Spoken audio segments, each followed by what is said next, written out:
Okay, great. Good morning, everybody. It's good to see everyone. This is a meeting of the Vermont Climate Council, the full council. Thanks for joining us. If you're a member of the public in here, thanks for being here as well. And I will happily walk through our agenda in just a second, but I just want to check with Secretary Clauser if there's any things you'd like to say to kick us off before we get going.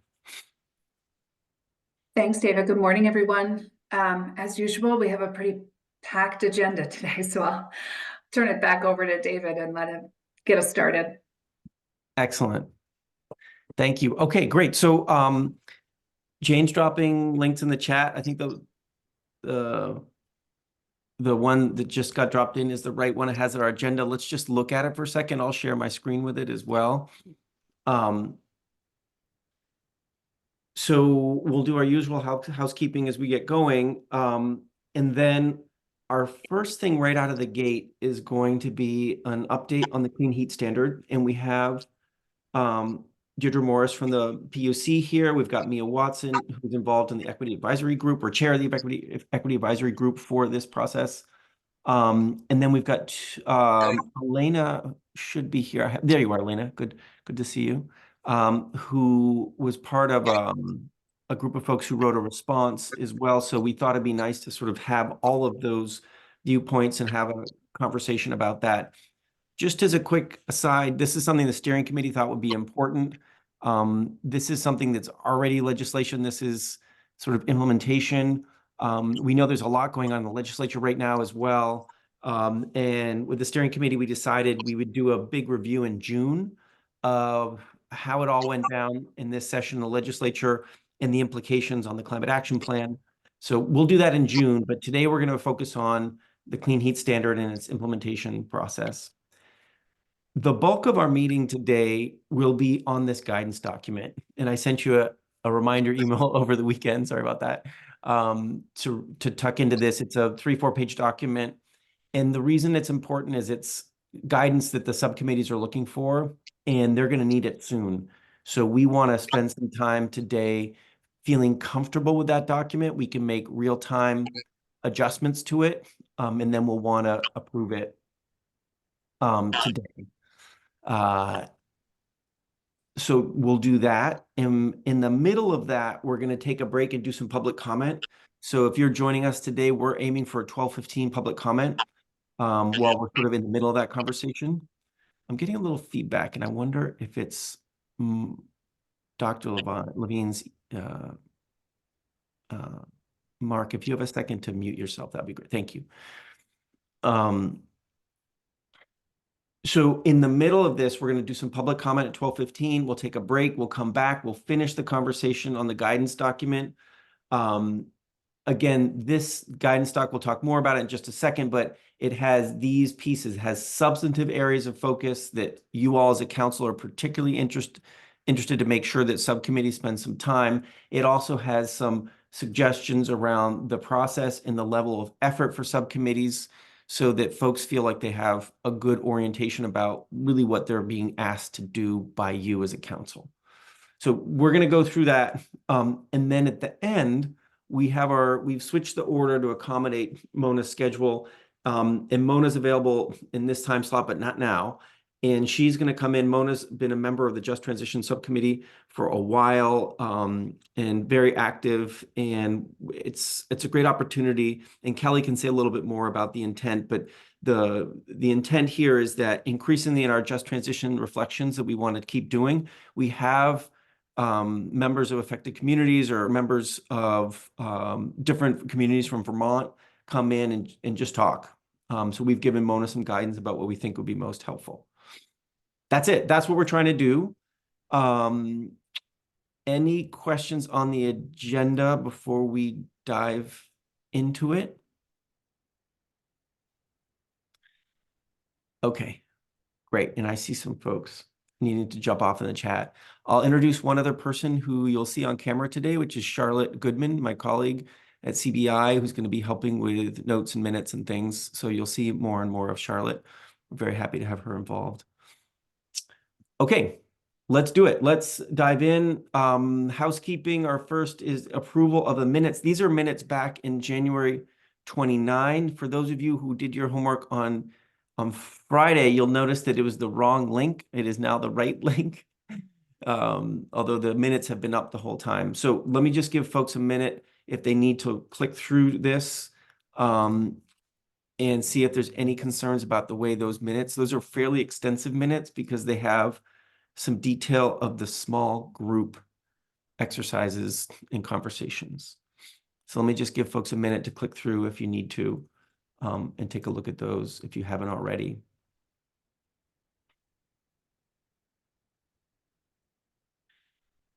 Any concerns about the minutes from our last meeting on January 29th? Does anybody need a little more time to look through these? David, I'm just going to put a correction to the spelling of my name in the chat. Oh my heavens, that's embarrassing. Thank you. Not a problem. I'm sorry. That we can fix easily. Anything else folks are seeing?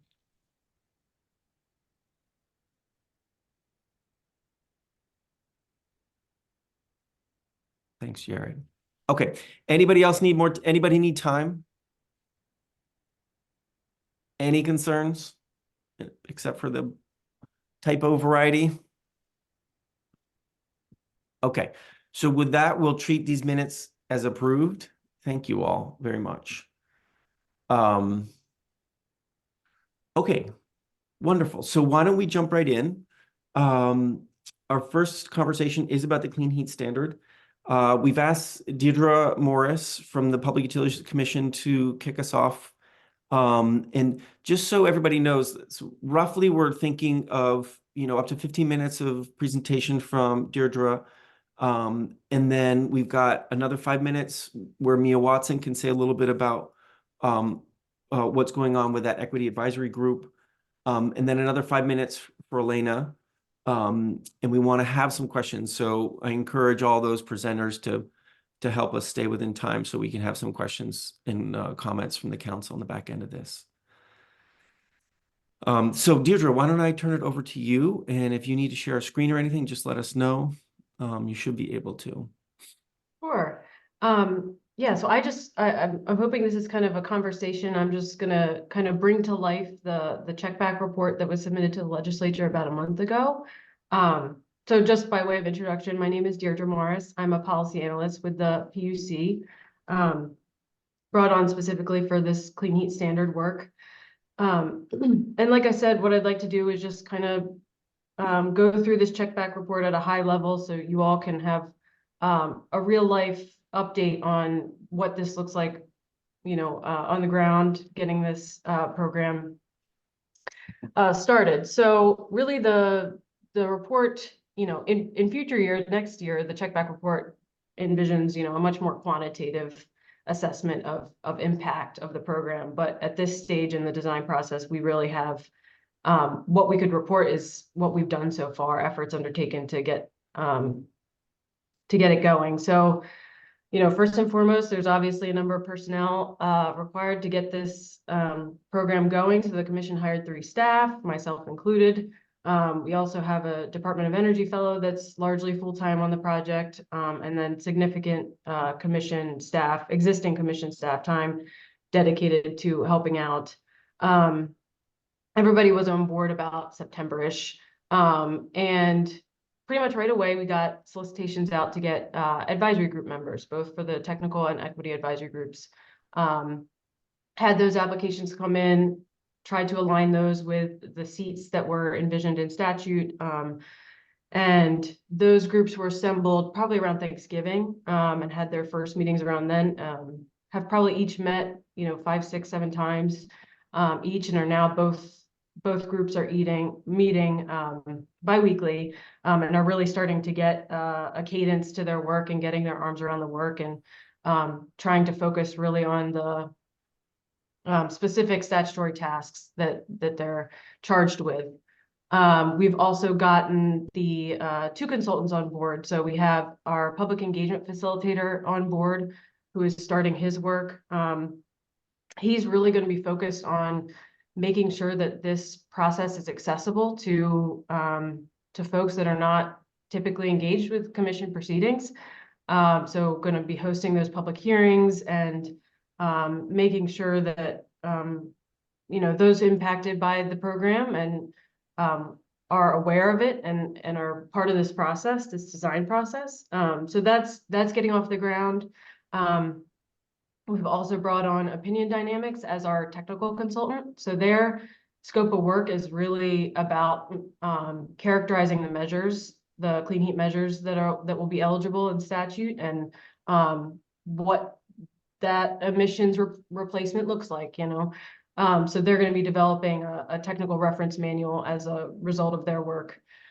So both of those consultants really got their contracts finalized at the start of the year. So we're still working with timeline and how we coordinate the PUC process with our consultants, those specific scopes of work alongside the advisory groups, and how we all do that efficiently. Some of the, public facing things that the commission has tried to do to make this accessible is, one, kind of organize the work. The commission uses a document management system called EPUC. So right now we've done things like try to organize. We have 2 cases right now. We have one case, an investigation case, which is really all things default delivery agent, and asking folks, what we've asked so far is optimal number of DDAs, geographic scope, obligations or responsibilities, and that type of thing. And then we have another docket for everything else in the rulemaking proceeding. And the checkback. Can I ask you to do a quick acronym check on the? Sorry about that. Yes. Yeah, the DDA is the default delivery agent. And that is the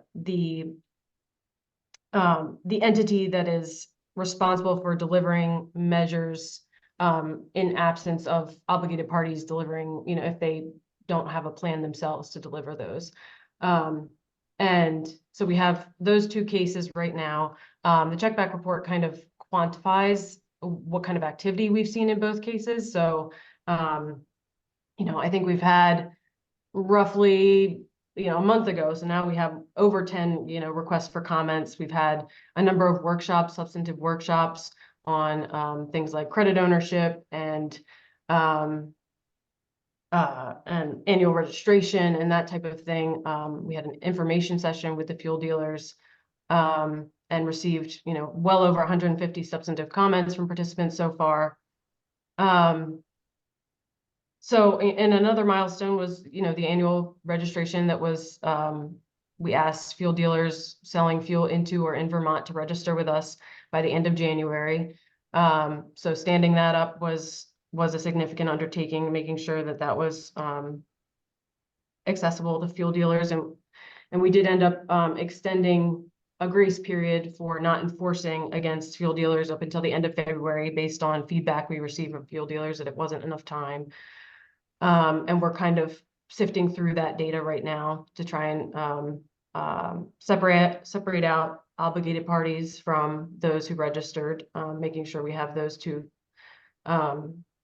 specific groups identified. Let's see what else is on here. I think so, and then I would just say that the commission had issued 2, we had issued a schedule for both of the cases. So we had issued a proposed schedule for the DDA case, really obviously tied to that. There's a June 1st appointment date in statute to appoint the DDA, the default delivery agent.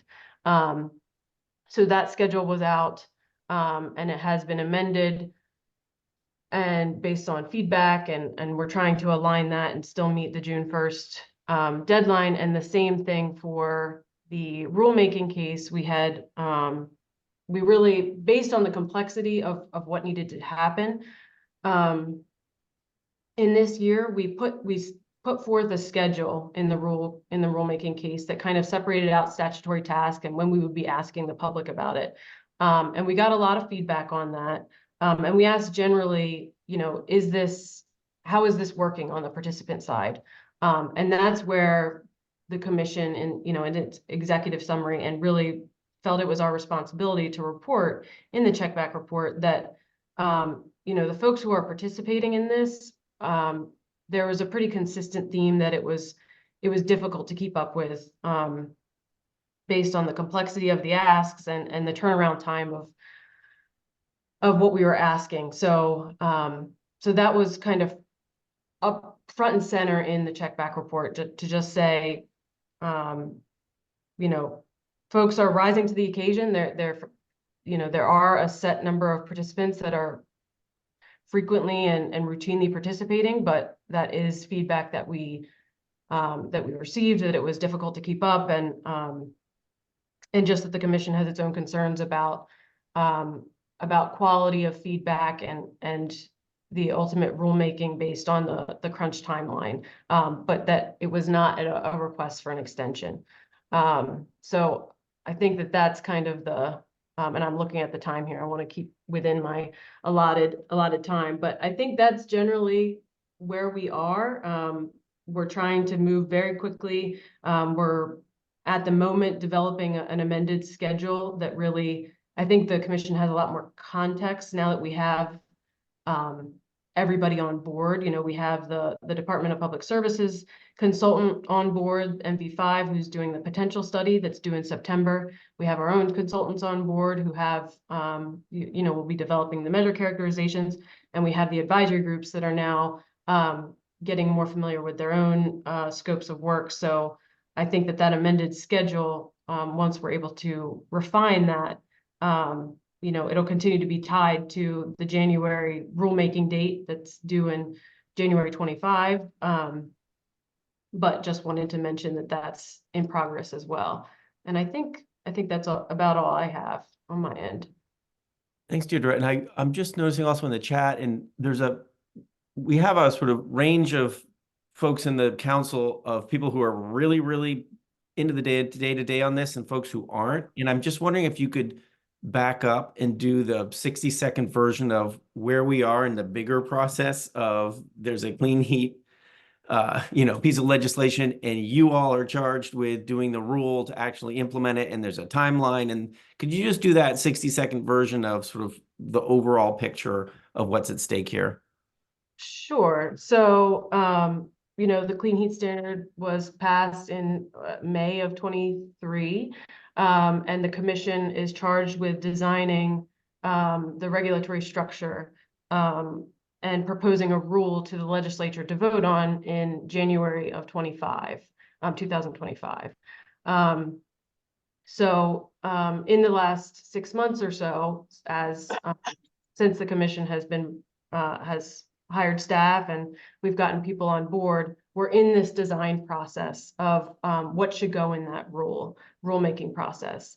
And before the rule is due to the proposed rule is due to the legislature in January, there are a number of deadlines that were in statute to get started. So some of those things, like the annual fuel dealer registration, that was to be done January of 24 for fuel dealers to register with the commission.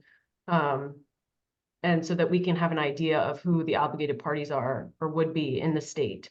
And so there are other deadlines like that, even within this design process, like the potential study from the Department of Public Service that's due in September. So the commission really is in this designing the rule, and we really need most of the substantive feedback by the end of the summer.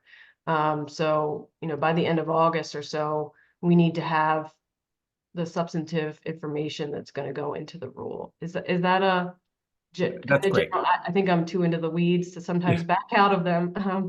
But happy to answer questions if there are any. That's great. And so I'm happy if we have like a clarifying question right now for Deirdre.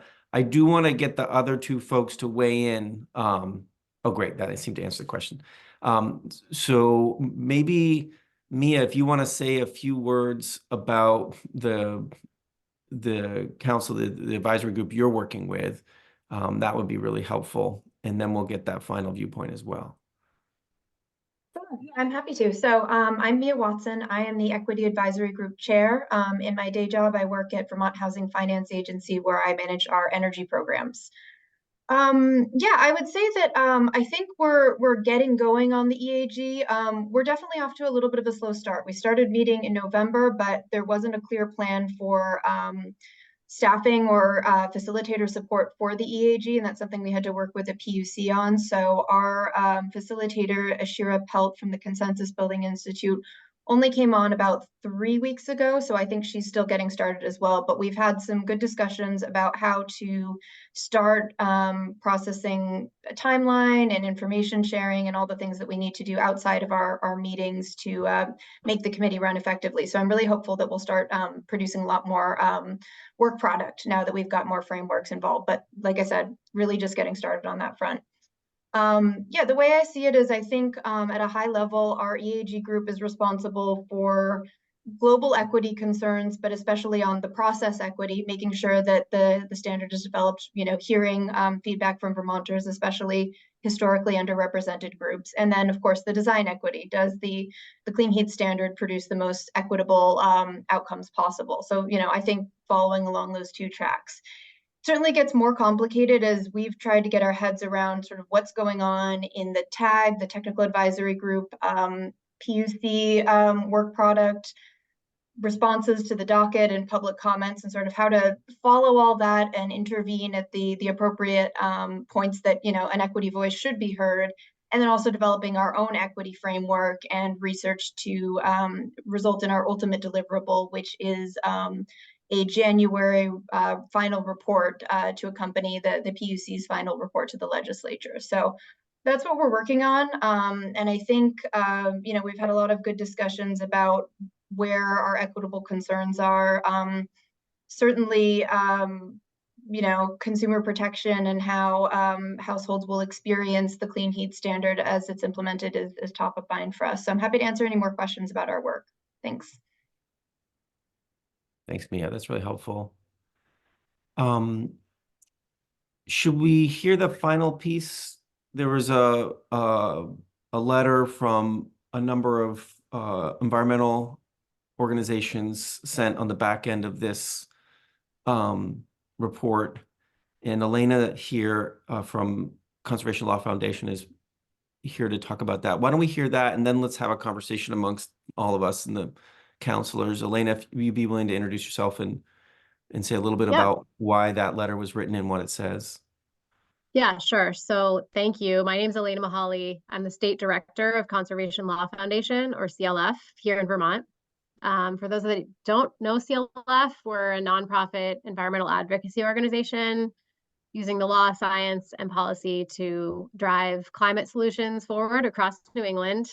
We have intimately followed the work of this council for the last 4 years or so since the GWSA was passed. And I just want to take a moment to appreciate the hard work and deep commitment of this body to create a climate action plan that contained actionable strategies like the clean heat standard to reduce greenhouse gas emissions for most sectors. So thank you.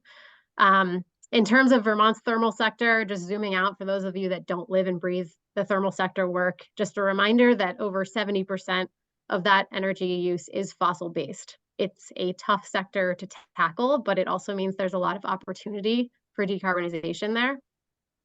And as you all know, well, most of you, the primary strategy listed in the CAP for reducing emissions in the thermal sector was implementing a clean heat standard. And at a high level, it is a performance standard for thermal fuels in the thermal fuel sector. It requires importers of fossil fuels into Vermont to reduce climate pollution over time in a gradual way in line with the GWSA requirements by providing clean heat options.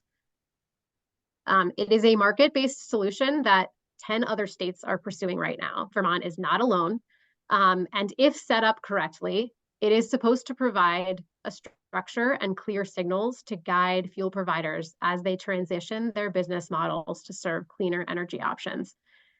CLF has had deep and lengthy engagement in the discourse and policy development around the Clean Heat Standard concept, dating all the way back to the Energy Action Network Clean Heat Standard Working Group, across 2 legislative sessions when 2 different bills were introduced to enact a clean heat standard, and also across New England, since Massachusetts is also working on a clean heat standard and we are headquartered out of Massachusetts. If designed correctly, a clean heat standard program can accomplish significant GHG reductions in the thermal sector, but there's a big if there. The details really do matter. And we've consistently advocated at CLF that electrification and other fuel saving strategies have to take priority and not be fungible with the use of so-called alternative fuels like renewable natural gas for a clean heat standard program to bring about the GHG reductions that we need to meet our GWSA mandates. The design of this program, as you heard from Ms. Morris, is still underway, and it's going to be fleshed out by the PUC via rule development. And CLF does have concerns about how that all will shake out, similar to many other stakeholders who also have their concerns and are participating. But being concerned about how the policy details turn out isn't the same as being concerned about the timeline in which those decisions are made. And I'm alluding to what Deirdre mentioned in the Checkback Report, where some commenters arguing that the rule development timeline should be delayed in the name of procedural equity. And although I can't say with certainty right now, if CLF will support the ultimate final program design, it's still being fleshed out. I am certain that the legislature set forth a reasonable statutory timeline for the PUC to engage with all Vermonters to develop these rules in a manner that fosters procedural equity, and where our voice and that of many others who support the concept and who criticize the concept can be adequately heard. So I just want to really draw a distinction between, being concerned about an ultimate policy outcome versus being concerned about the timeline. And that is why CLF joined Vermont Natural Resources Council as well as VPIRG to write this letter that I hope you have access to a copy of, where we put forward why we think the proposed schedule, with a couple of tweaks to streamline things, is reasonable, and why the ultimate implementation time frame for this bill, for this policy, should not be pushed back. There's a climate crisis now before us, and the status quo right now, where so many Vermonters are locked into using expensive, price volatile fossil fuels, it's not working. And to slow the schedule down really goes against the whole purpose of this policy and doesn't align with the state's environmental justice policy, doesn't align with the legislative intent of the law. So, we're encouraged to hear that the PUC reiterate that they were not asking for an extension in their checkback report. They were merely reporting on some of the comments they've received. And that's why we felt it was important for us to weigh in, so that there's a counter balance. And you're hearing from others who are saying this timeline is reasonable. And I think, as this climate council has observed in your own CAP, we have to decarbonize in the thermal sector with equity in mind. We have to recognize that there are real economic effects on energy users, especially energy burdened ones. There's effects on the workforce currently providing these services and on our overall economy, no doubt. And this is a complex policy, but it is something that, as I said, 10 other states are working through, and CLF is committed to being a constructive partner in this work as we strive towards a policy that achieves real greenhouse gas reductions in the thermal sector. So I'm happy to answer specific questions about that letter if anyone has any, and thanks for the opportunity to share our perspective. Great. Thanks, Elena. Okay, so there's some updates regarding the Clean Heat Standard and the rulemaking that's going on right now, and that will go on this year. I was just looking for a link to that letter as well, Paula, and I don't have it. So Elena, if it's posted online somewhere, could you drop that in the chat? That would be really helpful. Yeah, absolutely. Or if it's just a document, you may be able to even upload it in the chat. Let me know if you can't. So counselors, this is something, you know, that is a consequence of things that you wrote in the cap. Obviously, there was a lot of legislative action on this in previous years. Now there's implementation. Do you all have questions All or right, no comments? worries. Peter So Sterling, I'm hearing I'll your first on audio. my Are you icon trying to pass say on here, something? which is super happy. And I just I have a don't think he chance now is. to go to Could Chamonix, somebody France mute? later this I don't week. have power to mute I Peter want to Sterling. buy Can my anybody do icon that for pass. me? If I buy my icon pass Hang on right with now, will Peter. that will cover me for Chamonix? Nice. Hey, Jane, could you mute Peter Sterling? I'm trying. I couldn't find him. You got him? But All I'm right. gonna make you co-host I'm and feeling a Charlotte little too, so you envious guys can help though. me. Feeling a little envious. All right. So, counselors, any questions you have regarding thanks for linking the chat there. Yeah, so sorry, that's Anthea Dexter Cooper at CLF just posted a link to the letter that was submitted to the legislature. Super. Thank you, Anthea. Okay. Counselors, comments, questions? You have 3 people here who have been involved in this work in different capacities. Paula? Yeah, I'm just curious. So we have ongoing public engagement going on under kind of like the loose jurisdiction of the Just Transitions Subcommittee. And I'm wondering if there is a plan or if there are ways that we can kind of reinforce the work between these 2 entities. And, at the very least, kind of like get the learnings of the public engagement on the clean heat standard kind of like reintegrated into our larger cap planning and writing.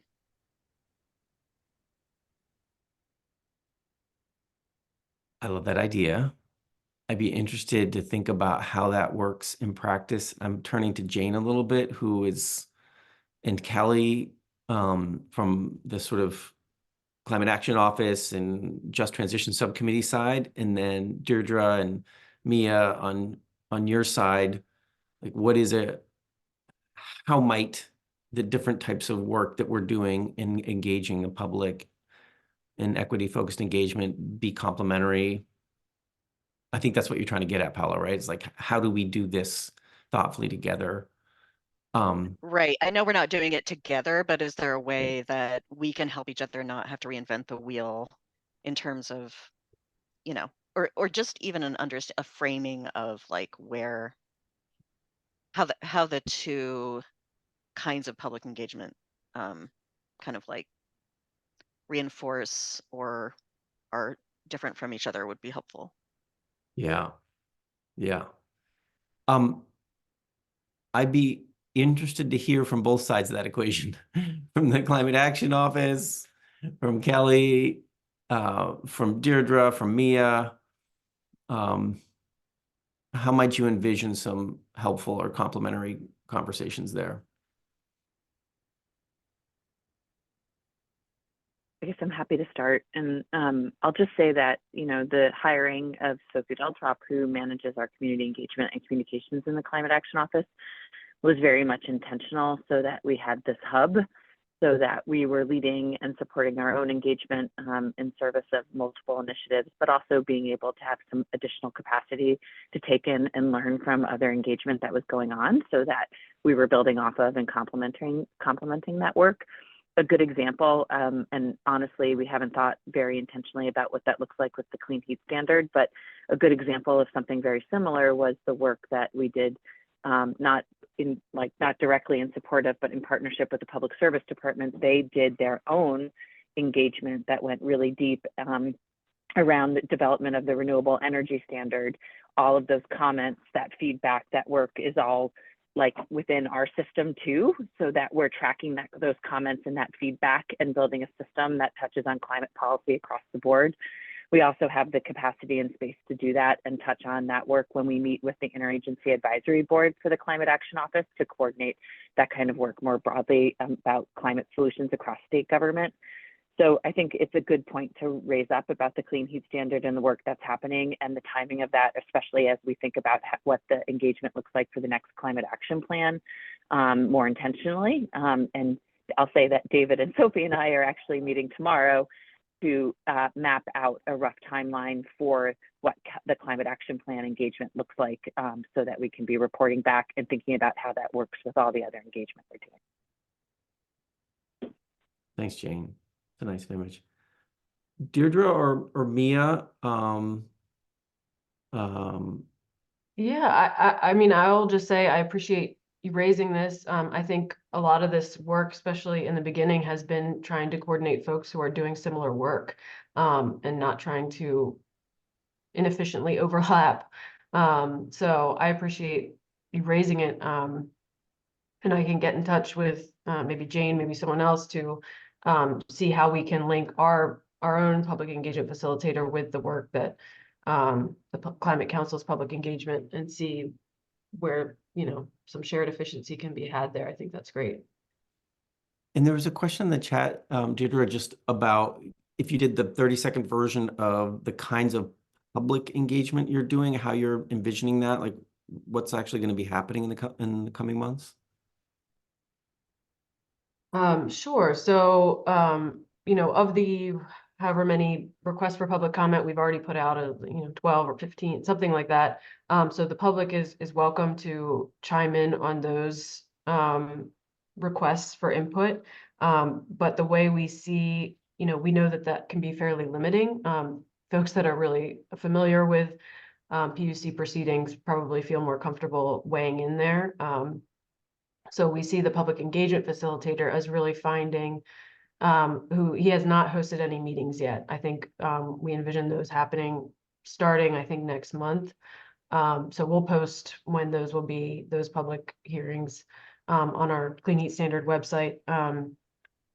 But we really envision that being a broader audience and having the discussion points at those meetings be a little bit more accessible, maybe a bit less complex than I think we have been having in our workshops, say, where we've been discussing a really specific topic like credit ownership, for example. I don't know if that's sort of helpful to kind of distinguish between our opportunities for public input there. Thanks, Deirdre. Yeah, absolutely. And I'll add from an EAG standpoint, we're really not limited in what we can consider and put in our final report. So I can definitely connect with Jane or someone else to review the research and public engagement that's been done so far and see if there's ways we could incorporate that in addition to what the public engagement facilitator will be doing. But I'm always happy to receive information directly as chair and share it with the group as appropriate about, things that we might be missing. There's so much information available and being produced that it's really hard for us to imagine every possible source that we could be looking into. So we're happy to take direction as to, what people think is important. Nice. Thanks, Mia. Okay. Anything else on this topic while we have these folks here with us? Okay. Bram, oh, sorry, go ahead. I'd like to offer a brief general comment on the subject of social justice and schedules, which is that climate change imposes great social injustice, as we know that traditionally and currently marginalized communities are bearing an undue proportion of the costs, while other communities are generating the benefits and the wealth from the activities that are causing climate change. And I think the aphorism that justice delayed is justice denied can be restated for environmental justice as justice delayed is injustice multiplied. And I strongly believe that the possible costs and risks of moving too quickly are vastly outweighed by the risks and costs of moving too slowly, and would therefore support our doing everything possible to maintain our original timelines and not extend them. Thanks, Bram. Okay. All right. Well, thank you, Deirdre, Mia, and Elena for joining us this morning and providing that update. That was really helpful. You're welcome to stick around, and you're also welcome to go on with your days. So thank you, all three of you, for briefing the council like that. All right, so let's switch gears into our next piece here, which is looking at our guidance document. This is something that came out of January 29th conversation. We've been working with the steering committee on this, trying to decide if this, are we hitting the mark? The steering committee met last week and felt like it was a good enough draft to get in front of all of you and have this conversation. The document is linked online, and so I'd encourage folks, if you have multiple screens, if you want to have it up on one of your screens, great. If you don't have multiple screens, then don't worry about it. Let's keep looking at each other for now. I will share it in just a second, and we can walk through it. What I hope to do is spend today sitting with this document for a little bit with all of us. And by the end of our meeting today, we feel comfortable sending it off and saying, yep, with the changes we just agreed to, let's send this off to our co-chairs and the subcommittees so that they feel like they have as best guidance as possible from you all as a council as they embark on the heavy lift of really looking at the suite of recommendations that should go in an updated climate action plan. So that's our goal today, is to do it in one run here today. And as is usual, I'll be taking some notes. Charlotte's taking notes as well, but I'll be taking some notes and I'll share those notes back to say, these are the changes. And I'll make sure we're all on board with those changes. So if one person suggests something, I'll test it with everybody, make sure that folks are okay with making that change. We're probably not going to do line edits today. I'll just take those notes. It's a little dangerous to get a screen up and start doing line edits, but I will take notes on the comments. Let's see. Should we just look at it for a second? Sometimes in a group like this, I actually give 5 minutes for people to read. And, it's a little tough to say, to who needs that. But I'm happy to just sit for a second if folks want to read this.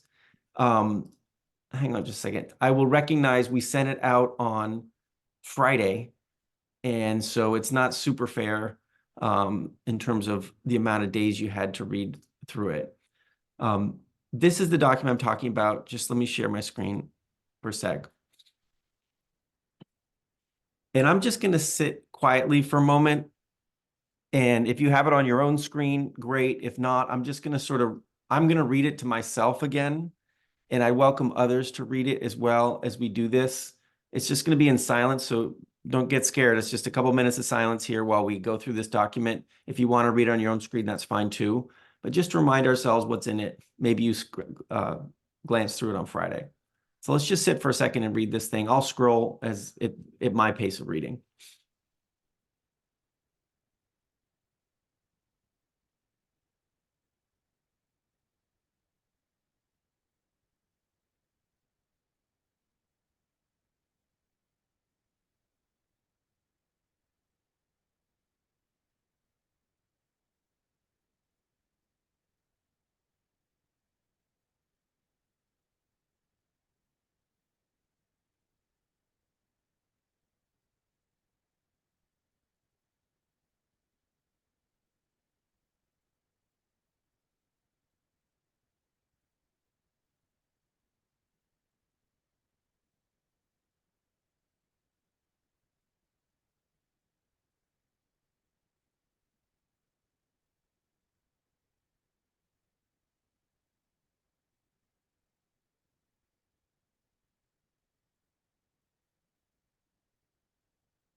Okay, would anybody like a little extra time?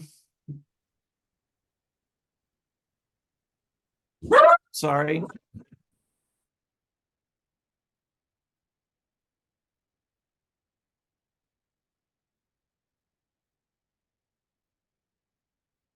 Ten minutes to noon is a tough time. I saw it on Mondays. 1 second.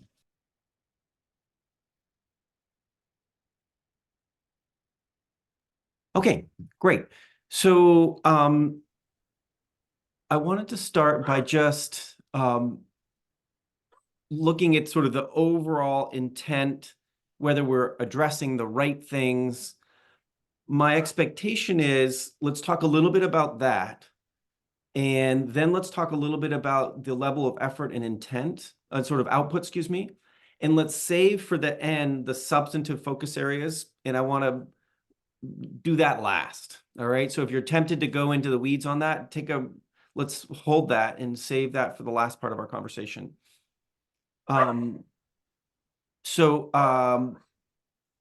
terms of overall intent in what we're doing and the kinds of guidance we're providing to the subcommittees here, how are we doing? Quick reactions from folks, and steering committee members, feel free to weigh in and share your thoughts because you've had a little bit more time to sit with this. How are we doing? Let me drop the screen share actually for a second. Paula? Yeah, I think it's a really good document. It's clear and it's short. My main overall comment has to do with centering equity. And there are various places where I have some specific suggestions about how to integrate that better. But I feel like maybe it needs to be a little more central and integrated into the document. Thanks, Paula. That's really helpful. And I look forward, let's in a little bit, we'll get those very specific places you have. That'll be really helpful. Other reactions sort of overall, are we hitting the mark? Is there something major missing? Rich? Yeah, I would echo what Paula said, both of her comments. But I'd also add that it seems to me there's kind of a huge missing element here, which is how are the subcommittees, that are getting those assignments going to be supported administratively to do the work? There's nothing here about the kind of administrative and technical support that would be needed in order to give the committees the opportunity to work effectively and efficiently to deliver what this memo says we're all supposed to be delivering. Just think about even the simple mechanics of setting up Zoom calls, posting materials so they can be shared, arranging for speakers, getting technical input on the policies that we're going to be discussing, ensuring the just transitions outreach that needs to be built right into this, ensuring that we get the best ideas from just transitions. There's no administrative support laid out in this document. There's only a list of requirements that the subcommittees are supposed to meet and consider a broad range of complicated policy issues and issue documents that would help us to prepare a climate action plan. So it's just not here. So Yeah. It's a problem. Thanks, Rich. That's really helpful. Yeah. Leslie Ann, please go ahead. So just wanted to piggyback on both Paula and Rich's comments and offer appreciation for all of the work that went into this. There are a couple of things that I wanted to highlight. One of them is by keeping the three subcommittees that were in statute separate from the other two. We're still doing maybe a little bit of a tiered system in there. And if there's a way of doing more of an intentional crosscut from the get-go, and I'm thinking both for the Just Transitions Committee, but also from the Science and Data Subcommittee, that there are pieces of science that need to be at the forefront that have come out. And I'm going to use the example of the stuff that I talked about that just came out with the National Climate Assessment that we did at our January meeting, that some of those new pieces of science need to inform a lot of the other things that we're going to be doing. And so if we did an intentional crosscut with where those are to sort of center those upon which all of the subcommittees are going to be doing their work, that would be one piece in there. And I'm thinking about the ways in which human health sort of crosscuts. I'm thinking about some of the aspects of rural and ag pieces that are also crosscuts in ways that we can sort of not have those come at the end, but also use them at the very beginning. So centering both equity, but also centering the new science would be my additional pieces. Really helpful. Thanks so much. Other reactions about sort of how we're hitting the mark or not hitting the mark, gaps like the ones that have been named?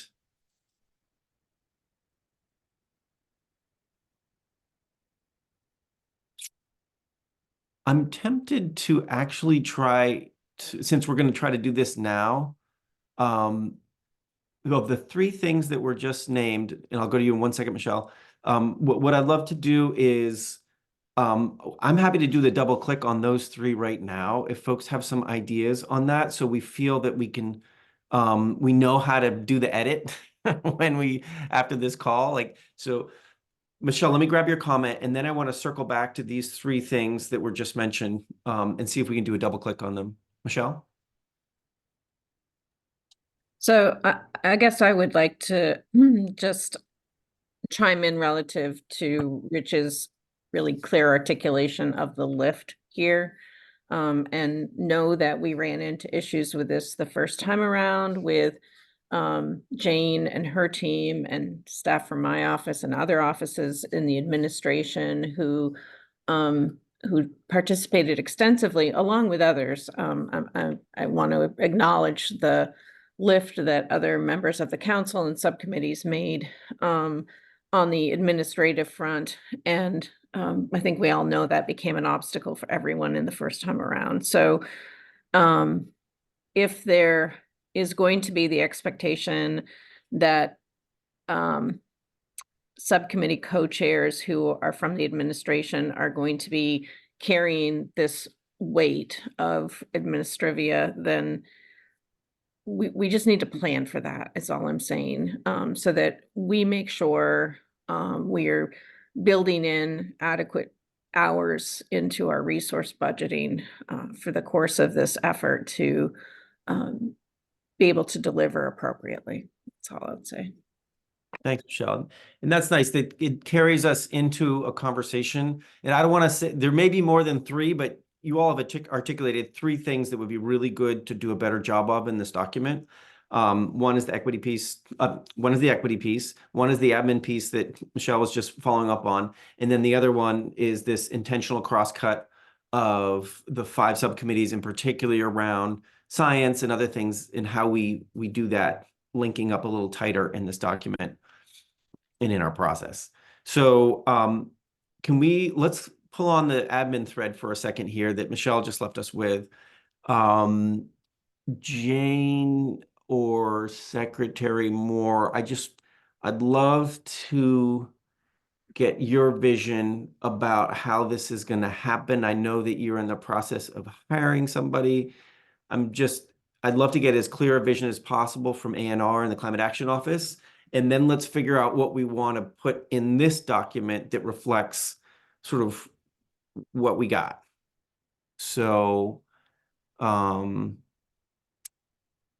Jane or Secretary Moore, do you want to just say a word about the level of support that the Climate Action Office will have in this process for these subcommittees? Yeah, I think I can jump in there a little bit. I mean, I think it's important to that we all have realistic expectations, and that gets into some of the time commitments that are laid out in this document. I to my mind, there's kind of a blank check analogy, and this is not a blank check of staff support. I think Michelle raises some really significant concerns in that we have only modest amounts of staff intended to support this effort. And so expectations need to be realistic in terms of creating Zoom links and some of the truly administrative support tasks for subcommittee meetings. That's certainly work we have continued to provide. But as it gets into more detailed sort of being staffing committees, I don't see that as a realistic expectation where committees would discuss and then state agency staff would turn around and write and create content coming out of those subcommittee meetings. So maybe a few hours of above and beyond service from what's indicated in that guidance document regarding expectations for committee members, but I don't think there's sort of a line there between that level of support and kind of fully staffing committees and being at their sort of direction and directive. Okay. I don't know if that helps, but it resources are finite all the way around. And we have limited staff to support the climate action plan, the subcommittees, as well as all of the work under the climate pollution reduction grant program coming out of EPA right now. Okay. Paula? Yeah, I have some thoughts about this just because like one of the comments that I have in this document when I was reading it is about like what level of detail are we really asking of ourselves in the CAP? It seemed to me like I wasn't part of the first process, so I've only been on for a year. But we learned when we were trying to create those resilience priorities, we learned a whole bunch of stuff like, this already happens in 7 places, or we don't have jurisdiction over that. Who has jurisdiction? Like there are all these sort of technical questions that we don't, things about separation of powers, things about, like Secretary Moore was just talking about sort of like implementation of the plan versus like supporting the writing of the plan. And it just seems to me like do we really need to be making recommendations at the action level? Or is it more appropriate for us to make recommendations more at the strategy level and perhaps provide examples of actions that could be taken, but not try to micromanage and direct? Because I feel like we don't usually have the sort of legal expertise to even know what's already there and what's possible. Thanks, Paul. And that really speaks to sort of the right altitude for the output, right? In the level of detail. Yeah. Okay. Bram? Back to the question of administrative support, I wonder if it would be helpful to put together a list of all those different pieces. Rich ran through some of them, setting meeting schedules, sending out Zoom links. I know taking minutes is one that has been a question, and then there are scheduling outside speakers and all those things, and just sort of figure out which of those are appropriately done by whom. It sounds from what Secretary Moore said that there are a couple things on that list that the agency and staff will take and keep going, and then the stuff that the other things on the list, we'll sort of have to figure out who will do. We've rotated minute taking, which works. It's less than ideal since the person taking minutes, at least I find when I take minutes, I struggle to participate meaningfully in the meeting. And so perhaps there's another solution to that, perhaps there isn't, but it does seem if we had a list, then we'd at least know what we needed to get done and could figure out how to get it done. Okay. So if I were to try to summarize, Rich, yeah, go ahead, and then let's see where we stand. Well, I just have to be clear that I find the response from the secretary to be disappointing. And I fear that the list of obligations that is included in this memo, and including the additional considerations, appropriate considerations, that we want the work of the subcommittees to be influenced by a just transitions focus and getting input from a variety of affected people. And we want the work of the subcommittees to be influenced by appropriate scientific and technical data. And we want the subcommittees to draft the elements of a climate action plan that would actually be meaningful. And we want all of that. And we're given no staff support to accomplish those things. I think it's a recipe for the creation of a document that people will be criticizing because it's not well thought through enough. It's not thorough enough. It's not clear enough. And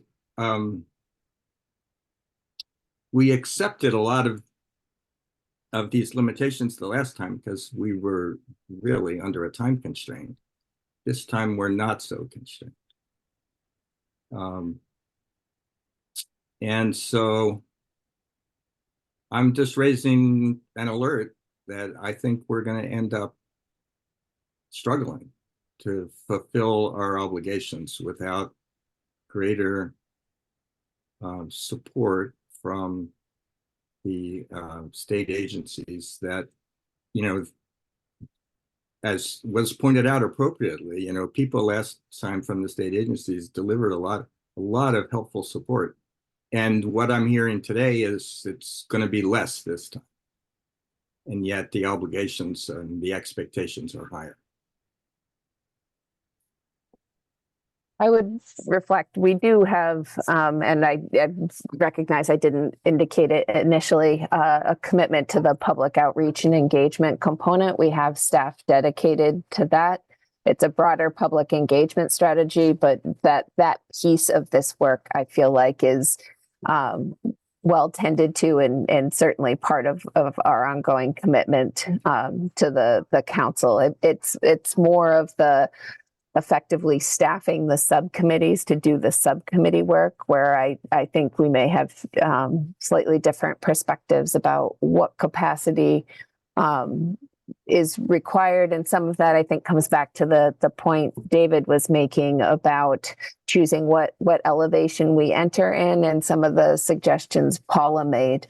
And that comes back to being reflected in the draft document, where we attempted to put some sort of time commitment and a sense for what subcommittee members are being asked or expectations should be around how many hours per week or per month that they would need to dedicate to this effort. And that folds into sort of doing some of that content creation, and then also being able to robustly participate in meetings as we go along. Okay. Michelle, and then let's take a look at what we got here.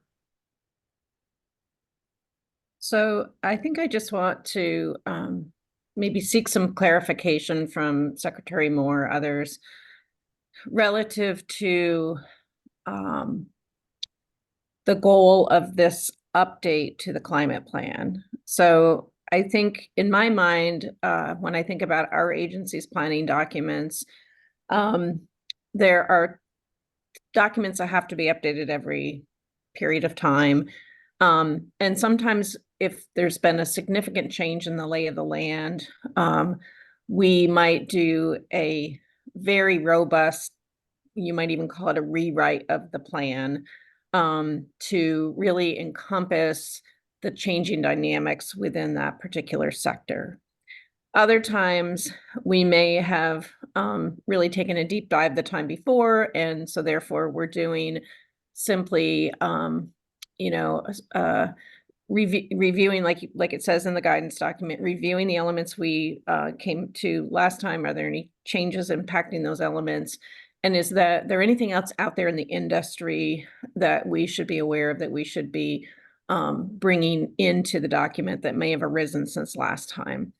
And I guess my question is this more of, you know, a less of a, I don't want to diminish the value of the plan or the process in any way, but we're not talking about creating a lot of new content unless there's a particular area where we didn't make it there last time, or we have new information to bring, but rather it is reaffirming our original choices and then checking to see if there's anything we missed, and then bringing those things in. So I guess I'm wondering if maybe it's not going to be as much work overall as we experienced last time for some of those reasons. So just some clarification around that might be helpful.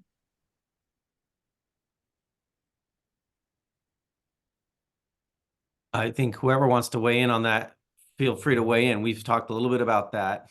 Jared, you want to say a few words, and others? Thanks, David. Yeah, I'll just offer a reflection that, you know, I think that a minimal update would only be possible, of the kind that I think Michelle was alluding to, would only be possible if the evidence we had on hand is that we are on track to meet the obligations and goals of the Global Warming Solutions Act. And I know that there have been some folks who have said that there's a belief that we're on track to meet the 2025 emissions reduction obligations. But I think the one thing that we all agree on is that we haven't seen any analysis that we're on track to meet the legal obligations for 2030 when it comes to doing our part to reduce climate pollution. And so with that, you know, this is we know that the current plan isn't adding up and isn't doing enough, not just on climate pollution, but in other important areas with regard to resilience and adaptation. And we also know that this next revised plan is going to be the plan that has what I think are going to need to be very specific recommendations to meet our legal obligation to deliver a plan that can comply with the Global Warming Solutions Act. We know that those recommendations are going to have to take us through 2030. And so from my perspective, you know, if we were in a different place where the evidence was coming back that we're in good shape, we're on track to meet the obligations and goals of the Solutions Act, it could be a lighter lift, but we're not there. And the evidence and analysis that we're getting back is that we are off track for 2030. And therefore, we will not only need to kind of reiterate some of the existing recommendations, but I think add new recommendations to the plan that are very specific and actionable, because we're, I think, past the point of just being at a higher strategic level. I think that legislation gives the council very clear direction to make the specific recommendations, whether they be regulatory, rulemaking, legislative proposals, programmatic proposals, that can comply with the law of the state of Vermont. Others have views on this?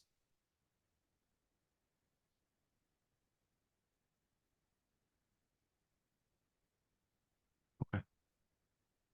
All right, so if we were to circle back to the overall question that started off this conversation, which is, how do we in this document signal the kind of administrative support that subcommittees will have, right? That's where we started on this conversation.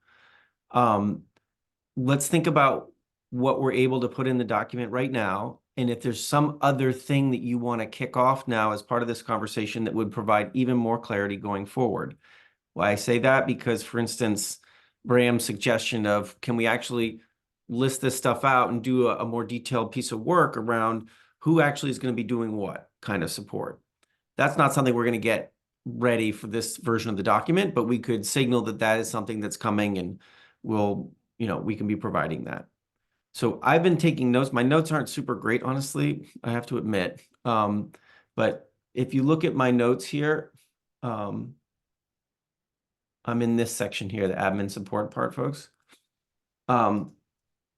So for admin support of scheduling meetings, Zoom links and the like, that's actually the easy lift, and that's fine. And we can signal that there'll be support. Jane's hiring someone. Jane, you haven't spoken up, but you're hiring someone specifically to do that kind of work. And so that's not going to be an issue. I think what we're trying to signal is from a staff support of writing documents, drafting products, whether that's also minutes and that kind of stuff. That's where we're trying to get our hands around really how that gets shared around and who does what. And then that brings us to this other issue of, do we want to say anything else about the level of detail? And here we're actually having a little bit of push and pull. I'm not sure we're fully landed on this. Jared's trying to take us to a place of saying, actually, it's going to be pretty darn detailed. And I think Paula was trying to say, hey, are we actually the right group to be doing that level of detail? So I don't think we've actually resolved that. And then there's this going forward piece that Bram suggests of, could we actually do this, right? Let's make a list of stuff that's going to need to happen over the coming months in the subcommittees. Who's going to do what in the different subcommittees? Can we sketch that out and make that something that we work on in the next couple of weeks? And maybe you all can look at that again in June when you do that, although we need to get that quite a bit before then. So this is what I have, and I'm just a little confused exactly what I put in the document right now versus what we turn into a process of things you would like to see in the coming weeks, and the steering committee can help carry those things forward. So any suggestions for me about what goes in the document now, and what is an ongoing piece of work that'll carry forward and be in addition to this document? Rich? I like your list, number one. Number two, I appreciate hearing that it's quite intentional that public engagement and outreach to marginalized energy burden communities will be supported by the administration. That part of it's really important, and I'm glad to hear that there's a focus there. I think in this document I think we should go forward and follow up on Bram's suggestion of making a list. But the part that Jared alluded to, I'll just give you an example. In the transportation sector, in the last climate plan, we left open the fact that we need, a major, significant additional policy response to transportation emissions. And this document says that it will be the obligation of the Cross-Sector Mitigation Committee and the plan to come up with an answer. That requires a consideration of policy alternatives, which requires some research and some input to the committee. Should we team up with New York on a cap and trade program? Should we join WCI? Should we do something else?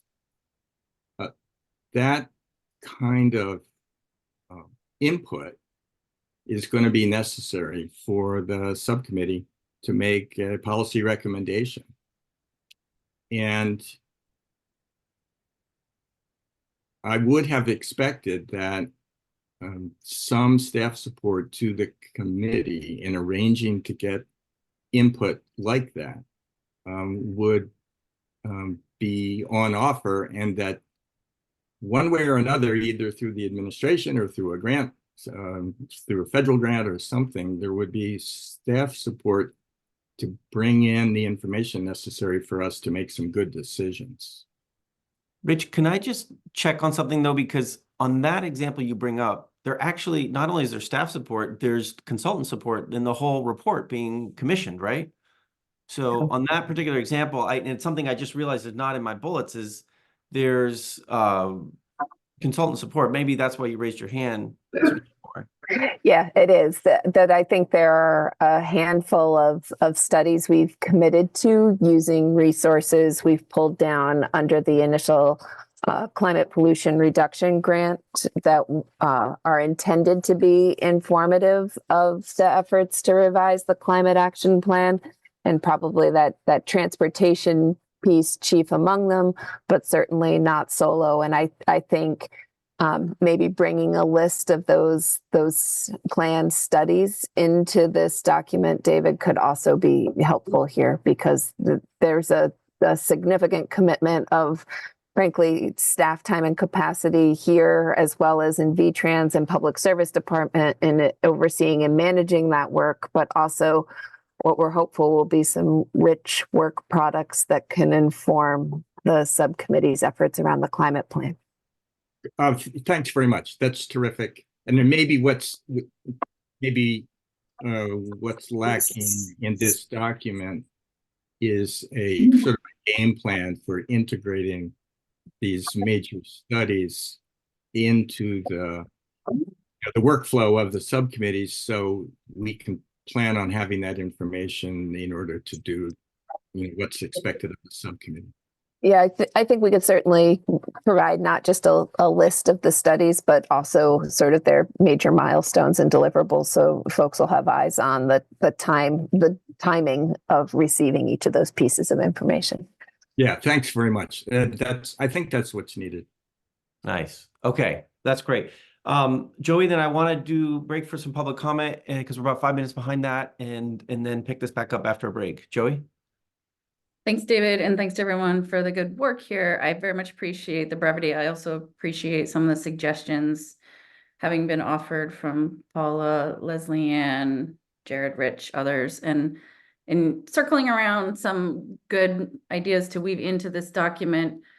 I'm trying to just would welcome clarity from you, David, on what you want to walk away from today, because I actually, just listening to everyone and thinking about what we want to craft in this document, I feel like I have more questions and maybe a little bit more time informed by this conversation before we come up with a final guiding document, because some other questions I have more broadly is, where will some of the cross-cutting work happen and be done? Leslie Ann raised some very good suggestions. I'm also thinking about who's tackling sort of some of the cross-cutting components that we identified in the climate action plan, like workforce, and sort of education, and not like necessarily meaning that a lot of the strategies that we're going to need deployed are going to require, thousands of kitchen table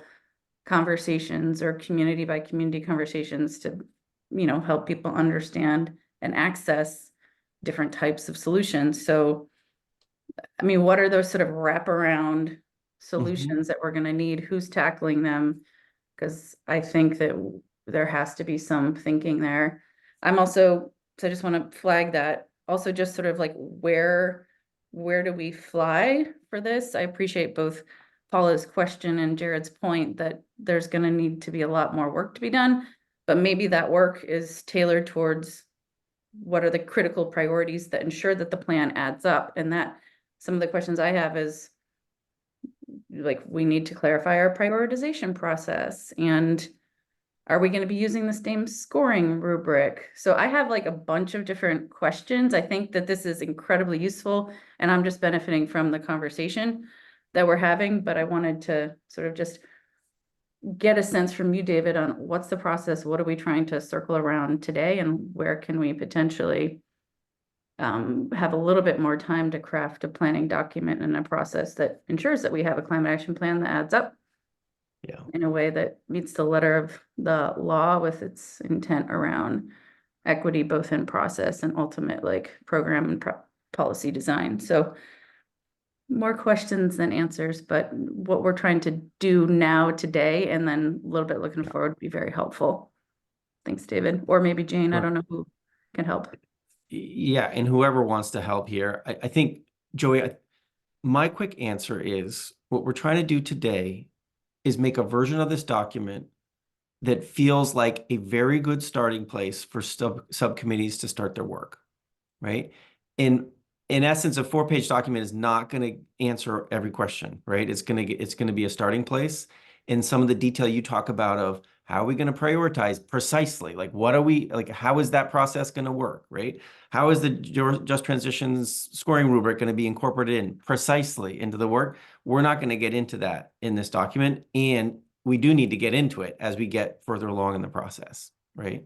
So my hope for this document is it's a succinct starting place that provides the right kind of guidance for subcommittees to feel confident that they can start their work. And maybe what we need to do is in this document say, these are further pieces of guidance that we will be providing collectively as a council and this climate action office as we go. And one of them might be some greater details on how to do that prioritization, some greater details on the deliverable template so you can see exactly the level of altitude we're looking for, right? Some greater detail on who's doing what in terms of support in which we can provide that. So maybe we'll flag those things that will provide greater detail while giving this sort of initial document. Does that make sense, Joey? Okay. All right. So this is what I'd love to do. On this issue in particular, my sense is what we can do is we can talk about this in the document a little bit along the lines of what we have here and mention in the document the kinds of support that for sure is going to be there and also the studies that are going to happen, and we can talk about that, and we can say we're going to be working on a more detailed list of the kinds of support you can expect. We don't have that right now, but we're working on it, and we can flag it, and that may be good enough for this version of the document, knowing it's work that we need to do. All right. Now, we still need to do this one and this one, and we might want to take a quick mention of this, but I want to break for some public comment first, and do a break for ourselves as well. So let me just pause and get back to my agenda. We said we'd do public comment 12:15. It's almost 12:30, so apologies for being a little late on that. But if you are a member of the public and you've been listening to our conversation and watching our conversation today, this is a time if you would like to weigh in and make a comment about these issues and what the council's wrestling with at this stage of the process. So let me just pause and say, folks who are tuning into our call today, this is our public comment moment for this meeting, and we'd welcome you to chime in if there's something you want to share with the council now. And as usual on Zoom, if you want to raise your hand in the Zoom function, that's the easiest way. If that's annoying for right now because it's not showing up in your Zoom, you can, we're a small enough group. If you want to just unmute yourself and say, hello, I'm trying to make a comment, that's fine too. Let me pause. Anybody in the public would like to make a comment today? Someone who's been listening into our call?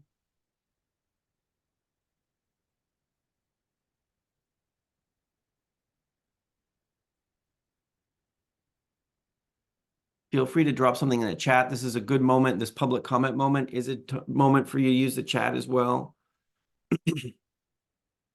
We generally ask for you to refrain from using the chat during most of the meeting.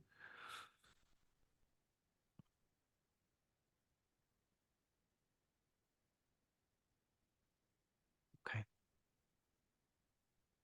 So I'm not seeing that. And when we get back from a break, I'll do a quick one more check on that. What I'd love to do is take somewhere between a 10 and 15-minute break. Why don't we come back at 20 minutes to the hour? So a little bit more than a 10-minute break, but not much more. And actually, you know what? Let's just go to 12:45. We'll give ourselves a 15-minute break, do your email, get ready to come back and jump in here, bio break, and we'll come back at 1:45, and finish the pieces that we didn't finish. And then we'll look at the substantive areas at the bottom and anything else we want to do. So we'll see you back here at 1:45. Thanks, everyone. If you're a member of the public, if you wanted to make a comment and you somehow couldn't raise your hand, let me know and we'll figure out how to weave you in. Thanks, everybody. We'll see you back here at 1:45.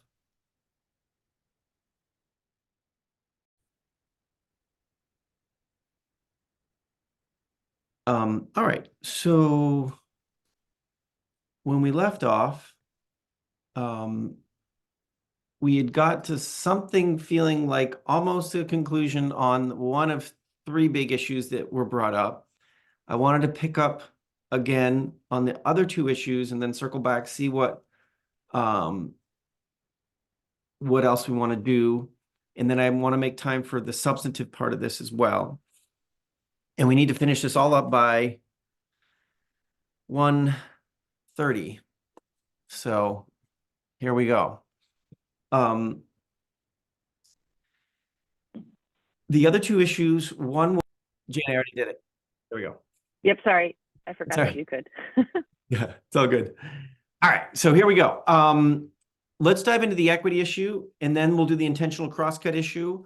And then there was one other thing that Joey brought up about cross-cutting issues such as education and workforce. We want to say a mention about. But on the equity issue, Paula, you mentioned you had some very specific suggestions about how to do this better in the document. So you want to provide those, please? Sure. How detailed do you want me to get? Could you just spell them out verbally and Sure. then you Yeah. can send me edits afterwards? I can send you, yep. Yep. Great. So in the first 3 bullets at the very top, Mm-hmm. after the first paragraph, Mhm. I think there should be something about stakeholder engagement being integrated with the process, either as a bullet or as a paragraph. Okay. So let's see, that's a different thing. That's a different thing. Sorry, I'm just All right. looking at all my comments that I made. Yeah. Okay, so getting down to page 2, the Just Transition Subcommittee Yep. part. So I said something about this at our last meeting, but I feel like we need some fairly specific guidance from the steering committee so that we get, consistent equity outcomes that we're looking for in the CAP. And I had some questions about process here, like, do liaisons from the Just Transition Subcommittee, are they basically subcommittee members? Are they relegated to public comment? Like, I'm kind of confused about that. Nice. Okay. Yep. And then in terms of like members of the JTSC being at subcommittee meetings and kind of like, I don't know, kind of like being expected to hold people accountable, it puts a lot of pressure on like one person to sort of be guiding that process. And I don't feel like one liaison from JTSC should bear the whole load of this. Like so the steering committee should probably be really clear about how we're supposed to use the principles and the scoring rubric as we work. And then so that the third bullet there, I wanted to kind of call out that we have, like today is a good example. Like every jurisdiction in the whole United States, possibly the world, has this kind of weird problem where they have these public meetings and they're only allowed to do, public business in the open meeting and stuff. So there's this big agenda and there's all this stuff you have to do. So then like public comment gets kind of like shoved into a corner. And I would like to see us have some guidance about how we're going to invite public comment and how we're supposed to process it when we hear it.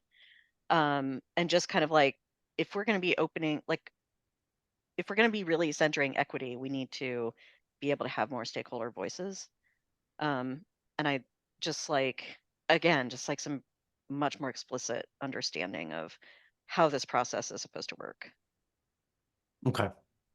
And I think that's mainly it. So that's Oh, really, yeah, one more. yeah, sorry. The key milestones under April, it has something about sketching out a work plan. And I thought that would be kind of like a good place for the steering committee to offer that explicit guidance on how how each subcommittee is like consistently centering equity and engaging stakeholders in ways that like we can like set us up for a success. Nice. That's pretty much it. That's really Thank you helpful. for listening. Yeah, no, absolutely. So if I were to translate that into sort of what needs to happen now and what's being flagged that will happen in the future, and I like what you just said about the April milestone. So absolutely can say something in those initial front page 3 bullets, right? Let's put something in there about public engagement up higher so it's bigger and more present. On the next pieces that you talked about, in particularly on page 2 in the Just Transition Subcommittee, it feels like we need to signal that there will be more guidance coming, right? Yeah, that And we're probably, I mean, aiming for that shouldn't all be in guidance. there. Yeah, kind Yeah. of like what we were So- talking about before with the science and tech too. Right. So Yep. we can signal that, you know, if everybody, your fellow counselors are happy with this, signal that the steering committee will be providing more guidance specifically about how this interaction can work well, you know, in the way liaisons work in the different subcommittees, and also the way public comment should be working in the overall council and subcommittees, right? So if that seems good, we could make that flag to say, this is coming. Yeah, that sounds great. Okay. All right, so that's great. I saw some hands go up. Jael?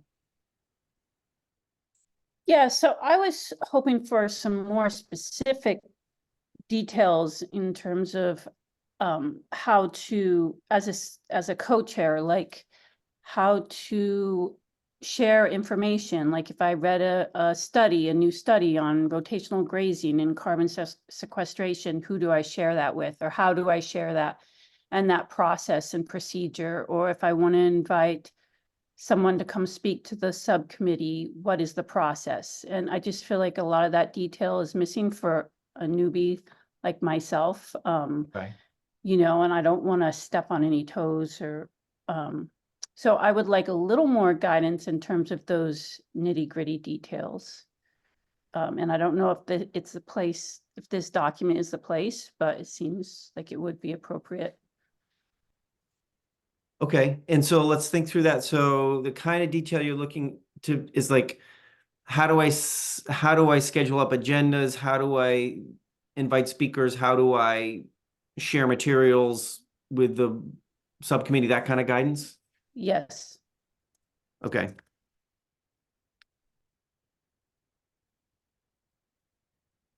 Okay.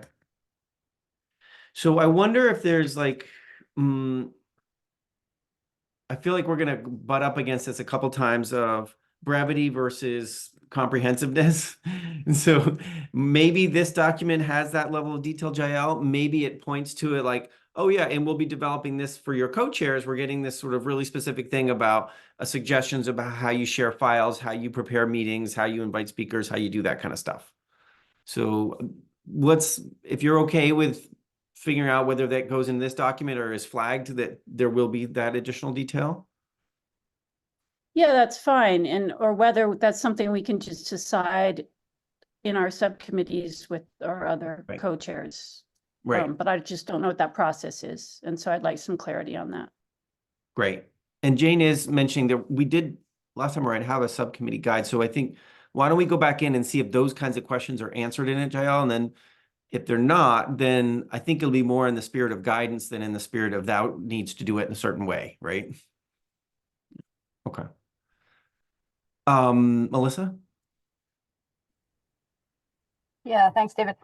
Just getting back to Paula's points, and I just wanted to strongly support those and understanding with this document, we want to have a balance between signaling, you know, high level focus for the subcommittees and more detail can be provided in an accompanying document. I think this is just my second council meeting, but I'll be co-chairing cross-sector mitigation. So I would really appreciate from the subcommittee perspective, more detail on how the subcommittees really integrate that public engagement work into their recommendations, and actually like having that be a metric that, some of the subcommittee work needs to demonstrate how those findings from the public engagement work are actually integrated and supported by or not supported by the recommendations. And then of course the engagement work should kind of that requires communication there with the engagement work and making sure that that public engagement work is seeking comment on recommendations that are actually at play. So there's kind of an iterative process maybe that would need to happen there.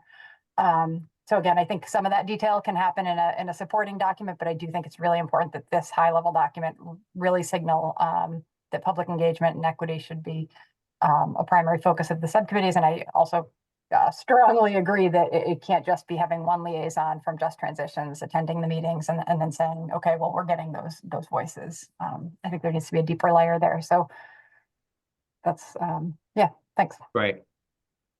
Thanks, Melissa. That's really helpful. So I've added that into the notes here that I'm taking, and I'll share those back in just a second. Okay, so from an equity standpoint, just let me, my notes are a little messy. I'll share them anyway. Let's work on this. So here I go on the equity piece. I'm writing in something we need to do right now is in those first 3 bullets at the top, there needs to be some mention of the stakeholder engagement piece and what's mentioned lower down. So we get that up high and it's more integrated into those 3 bullets.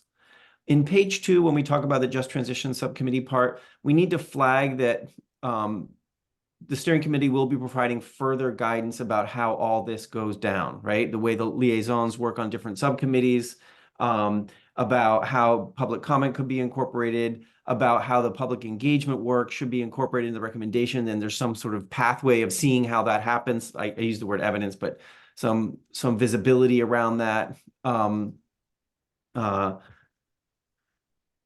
So we have that, and that we can flag that probably that April work plan moment is a good time for the steering committee to be providing that kind of more detailed guidance. All right, so that's what we have for equity. And I wrote down the other thing that Jael was saying down here, which is looking for more guidance on the nitty-gritty details. We can flag that in the guide, and we can also look and see if our subcommittee guide has that already, or if it doesn't, what we want to do about that. Okay, so that's equity. I just want to check in on that. Kelly, you have your hand up. Is this working for everybody? Any friendly amendments to this? Kelly, go ahead.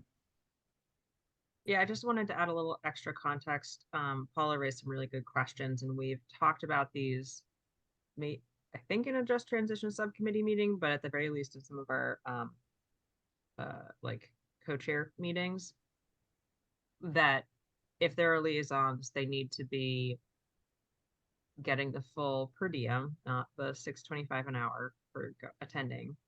And that, yes, we need to figure out, and this is maybe something that can also be hammered out with Just Transitions, how to support those folks and how to help them feel empowered to, report back to the subcommittee and not have to be the one person who's sort of like, hey, equity question, some people might feel comfortable with that, but that might not be the right framework either. So figuring that out. And I think that's more of a conversation between Just Transitions, the steering committee, the specific subcommittees that the liaisons are working with. And so, yes, but I think absolutely important and imperative in this system is that whoever the liaisons are, that they are treated as members in the sense that they get to speak and that they get to have, and then maybe it's different times to speak, but that they definitely get to have the full per diem for attending that meeting, because we're hoping to have this as sort of, instead of having as frequent meetings for Just Transitions, that we are going and doing this liaison work and then reporting back on a less, not maybe not monthly, but like every 2 months or every 3 months or something like that. So that's going to be really, really important for Just Transitions to be able to support this work. So anyway, just wanted to give that context that we've been thinking about those questions and they're really important. And some of them are sort of like, we have to do it this way or else it's a non-starter, because we have a bunch of folks who have other jobs and they can't just be volunteering at $6.25 an hour. So, that's going to be critical. But then the more nuanced thing of how do we make sure that people are supported, feel like they have the tools they need, and how do they not have to be the one person, maybe they bring things back. So that's more of a internal conversation between different groups. Thanks, Kelly. That's helpful. Any other friendly amendments to this part? And what we're gonna do with changes here? Okay. Yeah, David, sorry. Yeah, jump in, David. Somewhere around that logistics and support question, I think the discussion that Secretary Moore had with us about limits ought to be reflected. It's the second or third time that I've heard that discussion come up. Consequently, I'm led to believe that nobody quite understands the level of support that we can look to the climate change office to provide for the liaisons to the state agencies to provide through the agencies themselves. And I know that that's a very hard thing to quantify, but I don't know, maybe Jane and Julie and whomever have some ways to say that, but to provide guidance to those of us who are looking to them to do something, and then we find out down the road it can't be done because of capacity. And that's an unnecessary and unappreciated surprise. Thanks, David. Yeah, I just noted that in this section that when we provide that detail, like really be as specific as possible, I think would be the most helpful piece. Okay. All right. Can we? Well, I would like to know that the administration and the climate office has put their stamp of approval on that statement. In other words, I want to know what they will do to support our efforts. Right. Thank you. Yep. Great. Can we talk a little bit about this piece down here that Leslie Ann brought up and what that means for the document? Leslie Ann, you had asked, you had made some specific suggestions in addition to sort of the conceptual piece of it, but some specific suggestions about, you know, things that are coming out of the latest science, whether it's the human health pieces, the rural and ag piece, the other pieces of the national climate assessment, that we may want to actually reference in this document, and how it may be helpful. Do you have a vision about how to do that if we were to make a quick edit to this document to reflect this point? So the only other pieces that I would add, just made some notes for myself here, and I think the highest level would be including what the latest science content is, making a note of the fact that things like adaptation, resilience, don't necessarily only sit in one subcommittee, but they actually cross-cut multiple ones. And it's not only humans that we're thinking about when we think about adaptation, resilience, it's also the landscape. It's also the built environment. It's also how our governance structures work. We can look at how cross-fertilization across subcommittees work a little bit better. I think we just heard a lot of discussion around that in terms of our liaisons. And I'm thinking, having been on the council for a while and knowing that our chairs are rotating and changing, that we have chairs that have multiple expertise, and I'm not sure the level of time commitment that would be involved if they would also like to participate across the board. And so ways of facilitating and elevating all of the expertise that we have, whether we are subcommittee members, and I want to elevate and recognize Jay Schaefer, who's on here, who's done a lot of work in the science, part of science and data. And so how do we elevate all of the expertise, whether it's subcommittee members, chairs, or other members who are bringing those pieces to the table so that we get the best product possible. So I don't have specific recommendations or suggestions to add to the document, but I just wanted to flag that so that we don't miss anybody. Thanks, Leslie Ann. That's really helpful. Do others have some thoughts on this or any friendly amendments to this or how to do this well? I feel like we've just enough here for us to know how to update this document, at least on this round of it. but do others have some thoughts about how to do this well?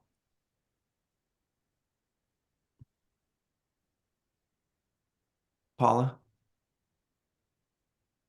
Yeah, in my comments, suggestions, at first, I left out some of the stuff that was a little later on in the document. I'm just putting Yeah. suggestions in the chat, because I think it's easier than like reading them out, but I don't know how you want to deal with that. Yeah, that's great. And so I think what I'm seeing in the chat is you're adding words, equity or inequity into the content of those substantive areas we're interested in having folks work on, right? Is if I'm reading the chat quickly enough. Yep.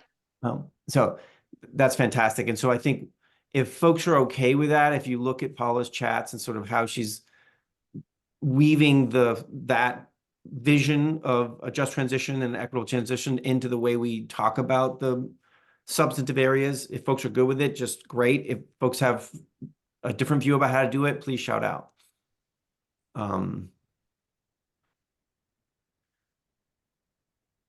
Okay, great.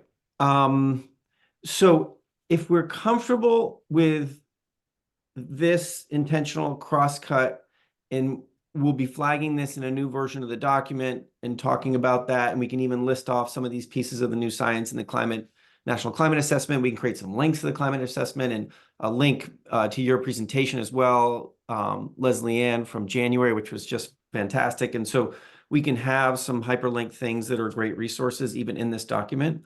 If folks are comfortable, even though we're not actually comfortable as a group yet about this, but comfortable knowing that this document will be updated with these flags about you can expect this kind of administrative support. You can also expect that we're providing further clarity about some other pieces of support that are a little more complicated that we need to do some work on about how that's going to work. And as part of this, we're going to get the administration to be as specific as possible about what everyone can expect. And then up here with equity, doing some of the changes that Paula laid out with some friendly amendments there, and further changes that Paula's throwing in the chat, which I haven't had a chance to paste in here. Those are the three biggies you started earlier, you mentioned earlier. Let me just pause for 1 second. On those three topics, do folks have other things they want to say or other guidance in making an update to this document? Sorry about my notes. They're pretty sloppy. Rich? Yeah, I apologize for speaking up again, but maybe this will be dealt with. We have a sincere interest in making sure that public engagement is happening throughout the development of the plan. And there are repeated references to that. But I'm a little concerned that we don't yet, anyway, have a schedule or a mapped out way of doing that. I realize that it's planned to occur.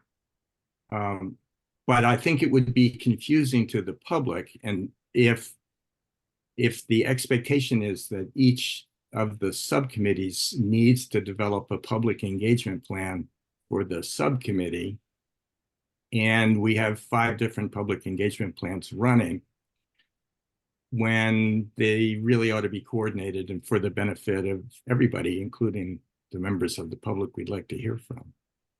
So I think the document needs to, express the fact that the public engagement process needs to be coordinated in a way that provides good input to the subcommittees and then also good input ultimately to the plan. Okay. Sure. Great. All right. And I think, just Rich, to be super clear, the way it was written in the document so far, that was certainly the intent of the way it was written. So I think we just need to be a little clearer. And there is a piece of work that needs to happen to sketch out what that's going to look like over the next year, right? That's a pending piece of work that needs to happen. That sounds right. I just we need to be really clear and intentional and organized about it so that we're not running, at cross purposes, one committee scheduling things that don't coordinate well with other committees. Yeah, love it. Okay. Great. Jane, do you want to say something about that?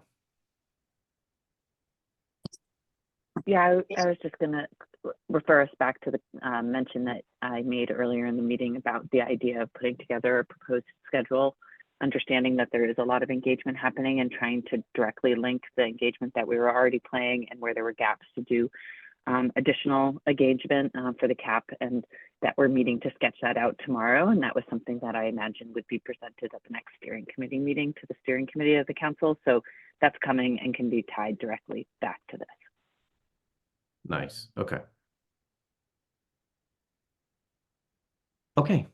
So there's one other, before we jump into the additional substantive comments, with the substance below in that document, there's one other comment around how are we tackling and who's tackling cross-cutting issues such as workforce and education. Joey, you had brought that up. There is a mention of this in the document, right? There's a mention saying these types of cross-cutting issues will likely require us to convene across different groups. It doesn't get into any of that detail. And I'm just curious, Joey, is it okay if we don't get into that detail just yet, but knowing we do need to get into it in subsequent versions of this document and other types of guidance we're going to provide? Is that all right, Joey, if we do it later? Okay, great. All right. So now let's use the next 15 minutes or so that we have to provide, I'm going to call it additional guidance on the substance, because Paula's been providing some helpful suggestions in the chat on reframing that language. I'm curious, others, when you read through the substance of what we're looking for the steering committee, the subcommittees to absolutely spend a little time working on, were there other reflections that you had that you'd like to see as edits to this document before it goes to subcommittees? Are there other pieces that you'd like to see managed differently in that section of the document? And I will note there's a link to some more detailed notes from our January 29th conversation. But for this document, are there any suggested edits to what's in that sort of substantive section at the bottom where we're asking subcommittees to please take a look at this stuff? Anything else?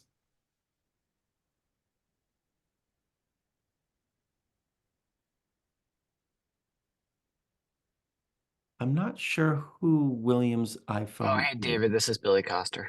Oh, Billy, how's it going? Good. Do you mind as a co-chair if I just step in No, with the jump in, question? please. Absolutely. Great. That's why we're here. So Yep. I'm not a council member, but I am the co-chair of the Agriculture and Ecosystem Subcommittee. And I would just say that the level of detail for the substantive areas of focus for our subcommittee is slim compared to the other subcommittees. And it's very general. And I think this is work that, largely we have done and will continue to do. So I think some more direction from the council on specifically what they're looking for from us, as far as whether there's gaps where new practices need to be developed, or really if it's about prioritizing the over 100 actions that the subcommittee previously came up with, would be really helpful, because I think our purview is probably as sprawling as any of the subcommittees. And I think given the amount of time that this document suggests we'll be spending on a monthly basis, we're not going to have a lot of time to do things that aren't really laser focused on what the council needs from us. Yeah. So here's a moment right now. It's difficult to do this like here, but this is a moment to answer Billy's question, right? Which is, is there additional guidance, whether it's very substantive specific or more sort of process oriented?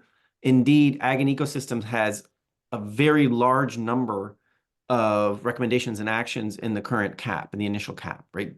I think Billy used the word 50. I think it's in that range of about 50 things, right? And so do you as a council basically want to say, ag and ecosystems, please take those 50 and help us understand sort of the prioritization of that? Like, is there other guidance you want to provide? Counselors, anything right now on this for ag and ecosystem? Kelly? One of the takeaways I had from talking with ag and ecosystems folks at the January in-person meeting was that it seems like the way emissions are officially calculated for agriculture specifically, and maybe some of the other land-based things like forests and wetlands and things, seems like the way that they're calculated doesn't necessarily, like, it's so hard to calculate, and so people just sort of follow a set like of practices, but it doesn't necessarily take into account individual farms practices or individual land management practices. So I wondered if flipping the focus from being emissions reduction to being maybe sequestration. Yeah, I think that's a very good one, but more just like good land management practices that help in general with other things, other goals that we have, like reducing runoff and reducing erosion and things like that, might be the way to focus, since there doesn't seem to be like a really clear, easy way to calculate actual emissions from agriculture, or like the official way doesn't seem to capture it very well. So that was just something that I was thinking about after that conversation. I've been thinking about it ever since. So I know Ryan go on a long rant about it, but that's just one thing that I was thinking, like the emissions reductions will follow naturally. Our goal is not to have measured emissions reductions. Our goal is to have actual emissions reductions. And I think the better farming practices and better land management practices that we know help will be the important thing, whether or not those things get counted in the way that we're currently counting those things, if that makes sense to all of you. Yeah, I guess my point, and like I apologize, I haven't read the cap recently, but I believe that's all in there already, right? We spent a lot of time looking at agronomic practices that have a multiple of public policy benefits, including water quality, resilience, farm viability, emissions reductions, et cetera. So I think it's in there. So we can look to expand what's in there, but I guess I think to summarize what I'm saying, I think we've covered most of the basis in this space. We can certainly do more work potentially, but it would be helpful to know if that's what the council is looking for based what's in the current version of the cap, or if there's more of an interest in just working with what's in here to prioritize and lift up the most impactful actions. And I don't need an answer right now. It's just, I think that's what our subcommittee is going to be looking most for from you all going forward. I guess to clarify what I was suggesting is more like what's the driving force behind what we're trying to do with that subcommittee, and to focus, to sort of put emissions reduction on a back burner, in the sense that we know that that will be accomplished by focusing on the adaptation, resilience, and those things. Those good practices will also benefit emissions reduction. So that, I guess it was sort of like a reframing that I was suggesting. And since I wasn't on that subcommittee, I'm just sort of saying this from what I've gleaned at that meeting.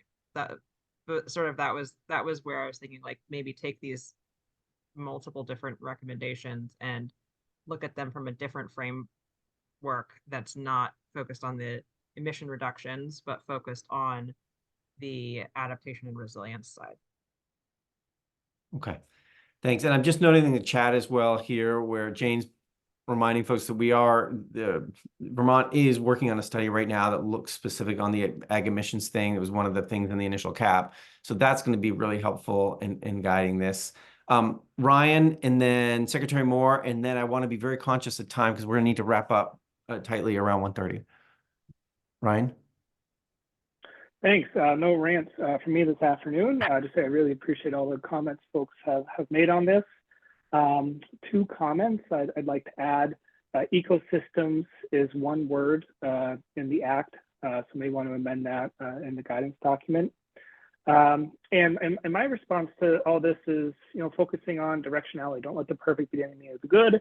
That's really, I think, what informed a lot of the ag recommendations related to mitigation and emissions reduction, and engaging in that and better identifying practices, et cetera, I think is a specific area of work that the working group should engage in. And I appreciate that it's listed there under the buckets of likely climate actions, including more details about farm and forestry practices. Viability was a large issue we touched on a little bit. The fourth bucket I would like the Ag and Ecosystem Subcommittee to grapple with is food security. Maybe building food security, regional and local food system resilience. An examination of the outputs that come from agriculture and certain threats that are presenting themselves, and is Vermont ready or able to grow the food it needs in the near term, and as was suggested by others, the ways that the practices farmers can adopt can benefit both mitigation goals as well as the need for certain food supply needs. So adding a bucket around food security, which can kind of wrap all those conversations together in my mind. Thanks. Thanks, Ryan. Okay, great. Secretary Moore? Yeah, I just thought I might build on a little bit of what Kelly was saying. I think she's raising a really important piece, sort of, the narrative around net emissions and what we're able to do in the agricultural and working land space to sequester carbon is really important. And I'm not sure we had that sort of framing previously. And so looking at things that are truly about gross emissions in one sort of category or box, and then very intentionally, I think, as Kelly described, looking at the opportunities around gross emissions, which also often kind of carry over a lot of other benefits beyond climate change, clean water being probably very high on the list among them. Right. So the opportunities around net and gross emissions, and just we'll be more thoughtful about it this time around than perhaps we were last time. Okay. All right. So, all right. Leslie Ann asked a great question in the chat, which is, so what happens now with this document? As I mentioned at the top of the meeting, our hope is to have this document ready to go by the end of the month. You as a council don't have a meeting scheduled to look at this again. I was hopeful to have some shared notes that we all agreed on, and then make those changes to the document. And the steering committee meets next Monday. So one pathway you all have as a council is to say, steering committee, just make sure that whatever edits happen to this document reflect the notes in our conversation today. So that's one pathway to get this document out the door, which is we're comfortable with the notes that were taken today. I'll go back with support from others, including Leslie Ann. I could really use your support on the edits you're suggesting. And then the steering committee looks at it next Monday, and then it's ready to go. So that's a pathway forward on this document. I just want to check if you have a council feel comfortable with that pathway, or if someone wants to suggest a different one.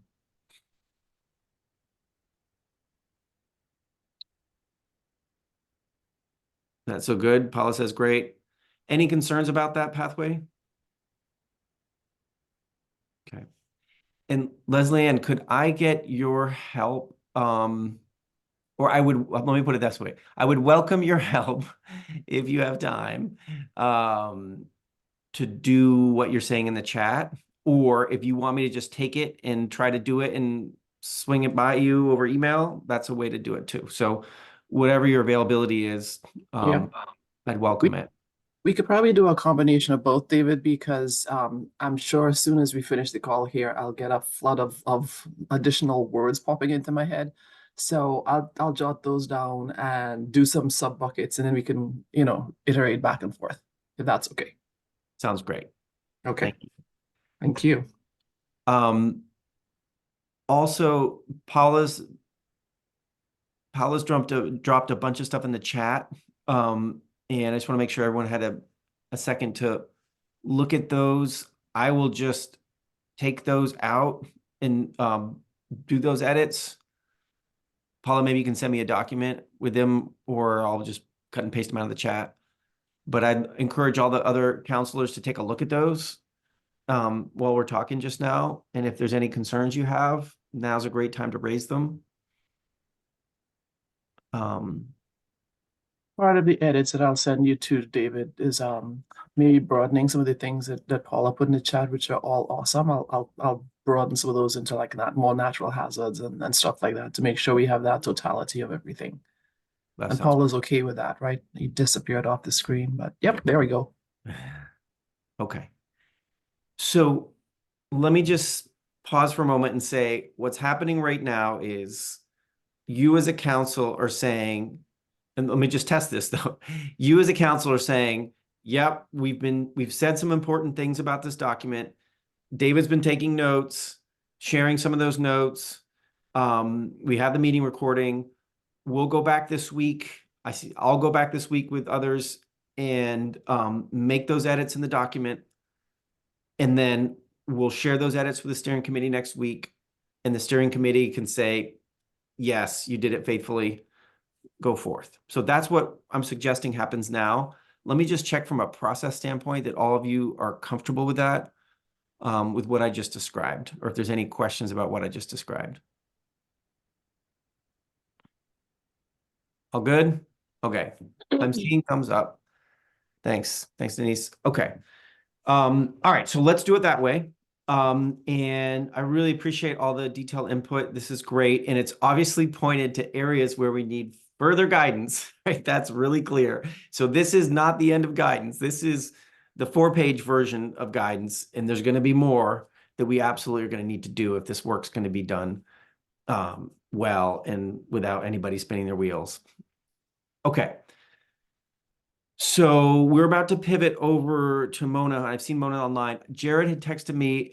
Jared, you had a quick update on the science and data subcommittee you wanted to share before we pivot over to Mona? Or I can do it after. Either way, it'll probably take a minute or two.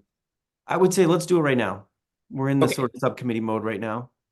Great. So I just wanted to give everybody on the council and who's attending a heads up or a preview about a couple of the agenda items that are being planned for the next 2 monthly science and data subcommittee meetings. And then I or Colin Smythe, the co-chair with me of science and data, will follow up by email with more detail. But I know that both of these subjects are of interest to, far beyond the science and data subcommittee. So just wanted to provide a heads up. So the one that will be at the end of this month, it's currently scheduled for the morning of March 29th, a science and data subcommittee from 9 to 11.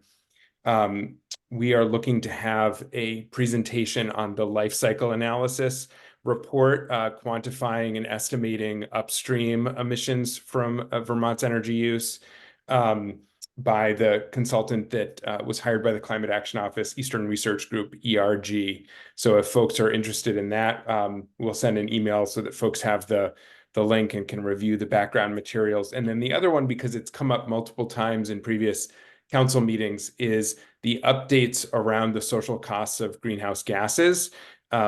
Did outreach to the Environmental Protection Agency at the federal level. They published a report in December on the social cost of greenhouse gases, and we're actually really lucky. We are going to have the lead author of that report for the EPA, who works out of the National Center for Environmental Economics, Elizabeth Koppitz, joining to present the findings of that research and take questions and be in discussion with us for our April 24th Science and Data Subcommittee meeting from 1 to 3 p.m. So more coming on that. But if folks are interested in either of those topics, life cycle emissions analysis or social cost of greenhouse gases, a couple of really good and valuable presentations and discussions coming up that we would welcome you to join in on. That's really helpful, Jared. In the chat, there was just a reminder. The first meeting was March 29th, 9 to 11 a.m. And the second meeting was when? Wednesday, April 24th from 1 to 3 p.m. Okay. I'm not seeing it in the calendar just yet, so let's make sure they get uploaded in the calendar with all the details. Yeah, that'd be great. Okay. Thanks, Jared. Really helpful. Kelly?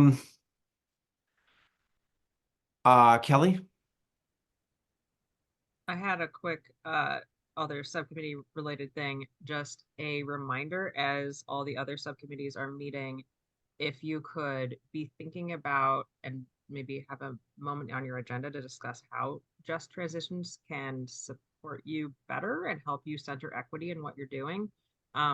We would love some feedback. I don't have an official sort of deadline for that, but we're meeting, Just Transitions is meeting on Thursday, so I'm gonna sort of see if they have a sense of what the deadline should be, but I wanted to just raise that again as please let us know, have some thoughtful conversations with the subcommittees so that we can really help do this work and make sure that we're centering equity in all of what we do. Thanks, Kelly. Yep. Okay. Great. So, most of our meetings, we start our meeting with what we've called a just transition reflection. This time we're ending the meeting with that to accommodate Mona's schedule. Mona, I'm so glad you're here. Mona Tolba is here. She's been a longstanding member of the Just Transitions subcommittee. I'll let you introduce yourself better, Mona, but when Kelly and Jane and I were thinking about who would be a fantastic community leader to have come in and talk about her experience on climate issues and why she's been involved in these issues and what she's hearing in the community, Mona's name was the top of the list because Mona's been so active and so fantastic. So I can't say enough good things about Mona, but I'll stop and mostly say thank you, Mona, for coming and being part of this council meeting. And, you know, we gave you some very rough guidelines of what we thought would be helpful in talking about your own experience, talking about what it looks like when you're out talking to members of Vermonters, diverse Vermonters about these issues, and some of the other things you think would be helpful for the council to hear. So that was our rough guidance, but I'm just going to turn it over to you, Mona. And take it away. We've got, 15, 20 minutes. Let's just talk for a little bit. And please do introduce yourself better than I have to the full council. Thank you very much. I'm very humbled that with all this kind word that you said about me, I am nothing. I am just a very small member of the community that I just want to raise the voices of the unheard voices. So I had to prepare because English is not my first language. I speak Arabic and I see this as a blessing for me to be able to speak two languages so I can actually, communicate between my community and leaders like you. So, hi, my name is Mona Tolba. I am originally from Egypt and I live here since 1996 with my husband and 5 kids.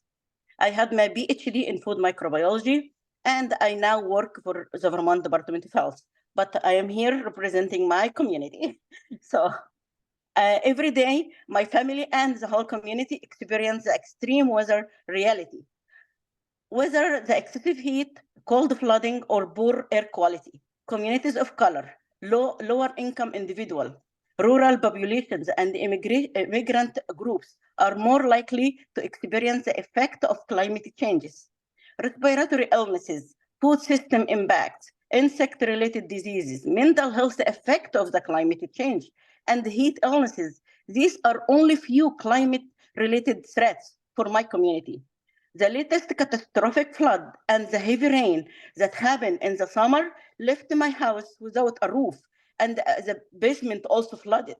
The roof became soaked with water, and the part of it fell in our head, especially my grandson, who is 17 months old. So the basement flooded where the foundation of our house was weak, and everything got soaked, food, clothes, and everything for my 2 kids who used to live in the basement.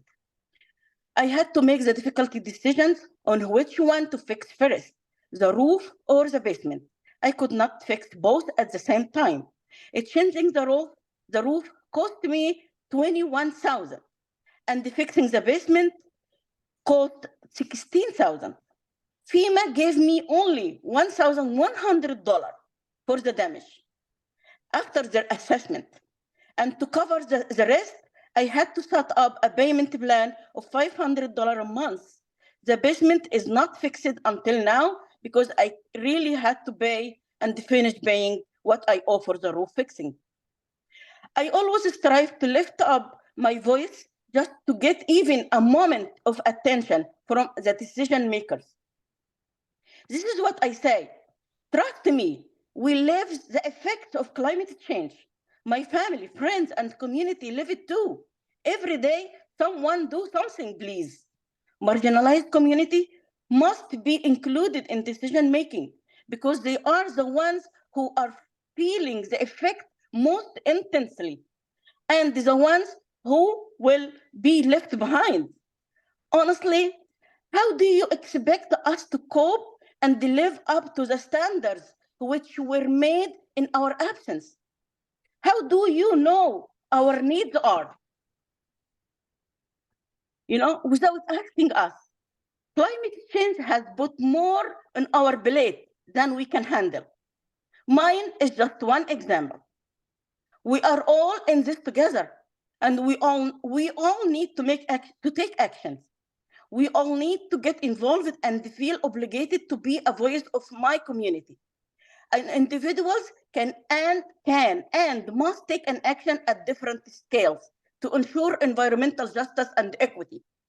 These actions can ensure that all populations are equally protected from climate change.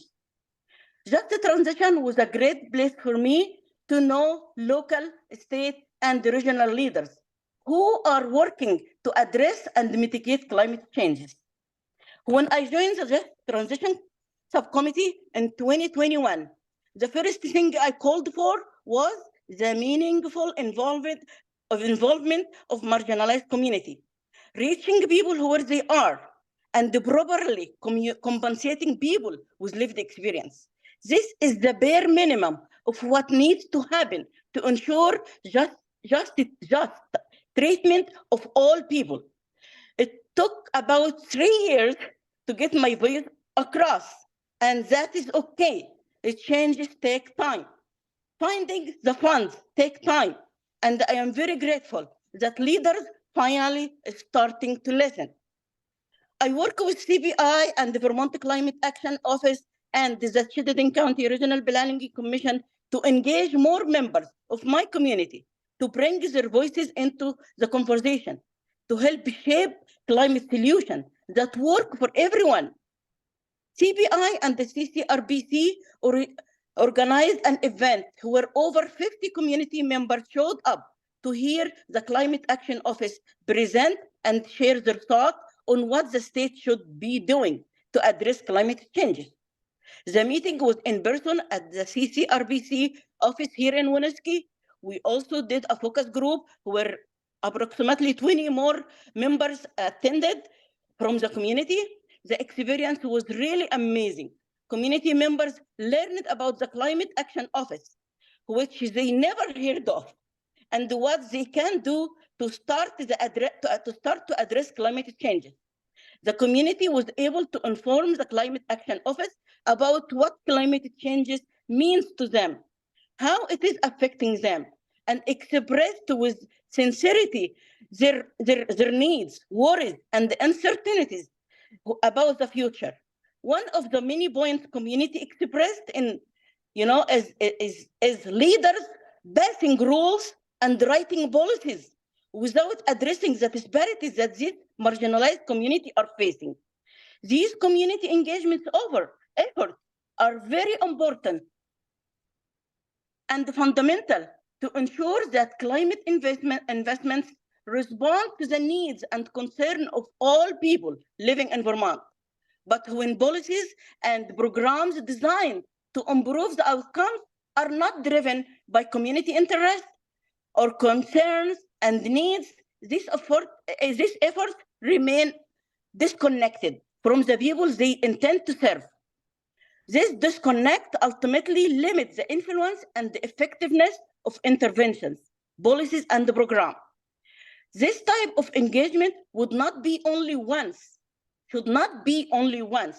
The community needs to be continuously engaged through ongoing conversations that are not time limited or transactional. The community should be engaged at the beginning of any effort and through to the end. They need to be normalized as an essential partner. The governments need to be honest and forthcoming about policies, projects, and how they will use the input of community in order to build trustful relationship. The government should only make promises they can keep. Government should make sure they follow through in their commitment with accountability metrics built in it. Not following through can erode the trust, and the government should try harder to gain the trust that has been lost due to the harmful policies and laws that was put to serve one group of the community. Climate change is affecting us every single day. We need to act soon, and we need to act fast. We need to do so in a way that leaves no one behind. And we need to be willing to be creative in the solution we come up with. You need to hear from the marginalized community, but also you need to do something. You have heard enough feedback to have plenty to do for the next 5 years, or at least. Sorry. You just don't want or don't know how to actually do what is the community is asking you to do. Community engagement only works if these empowered follow through. Thank you. And I'm sorry, I got choked. I'm sorry. Thank you for listening. Mona, thank you so much. Incredible. And, this is a chance for us to have a conversation with Mona as well. And these are heartfelt issues. And I hope that everyone sees that the way I see it right now too. Michelle, you have your hand up. Go ahead.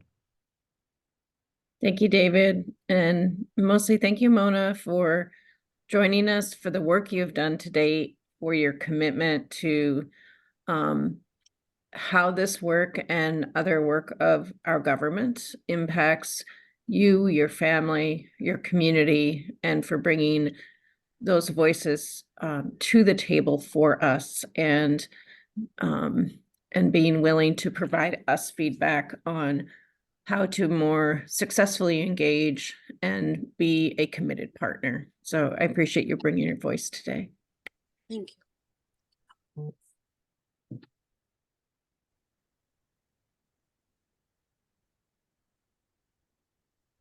Secretary Moore, Julie? Sure. Thank you, Mona. I really appreciate your comments and your energy that you bring to this work. I'm wondering if you have any specific examples that you've noted over the last several years while you've been involved with our climate planning work of places where you felt like things didn't go as well as they might have. I appreciate the example of some of the recent engagement and the turnout as probably a positive, but are there places that you've seen where we need to change our approach and try to do better? Thank you for this good question. I have so many examples, and one of them, we have this authorization program that's been in place for a long time. Then before I used to work for VDH, I used to work also as an interpreter and a translator for my community, and also I help them with basic needs. And I learned about this weatherization project that the states are doing. Then I started looking at the application. There's almost like 5 or 7 pages that was not actually translated into different language. Was nobody actually in my community learned anything about it until I actually learned and I start, finding out. I met with actually the CVO, like leader also, and I said, this is what my community needs, Until now, until now, none of my community is accessing this weatherization program. This is just a simple example. I think what most of the leaders are hearing so many things, but they are not actually acting upon. And this is a problem. Why we're gonna do community engagement if we're not going, if we already put the rules and the policies, if we already put the applications already and not actually knowing how to make this application, in plain language that people actually can understand what to put in this application. You need to have somebody, to fill this application for you. Nobody even speaking English. I need to get some help to understand the question. We're not using plain language. We're not reaching the people where they are. And the other thing, you're putting the rules and the law and then coming to doing community engagement. Then what? Can you change what's already been passed by the legislator? You cannot. You already put it. Another example, this, like electric car, making that electric car will be all over, taking over, our country or our state by 2035, without even checking people that they cannot even afford this electric car. Like the incentive even for this electric car, my community couldn't get. Do you know why? Because you have to buy a new electric car to be able to get the incentive. Once I heard about electric car and hybrid car, and I tried to speak with my community, we tried to get, and then one of the community actually said, yes, I will buy.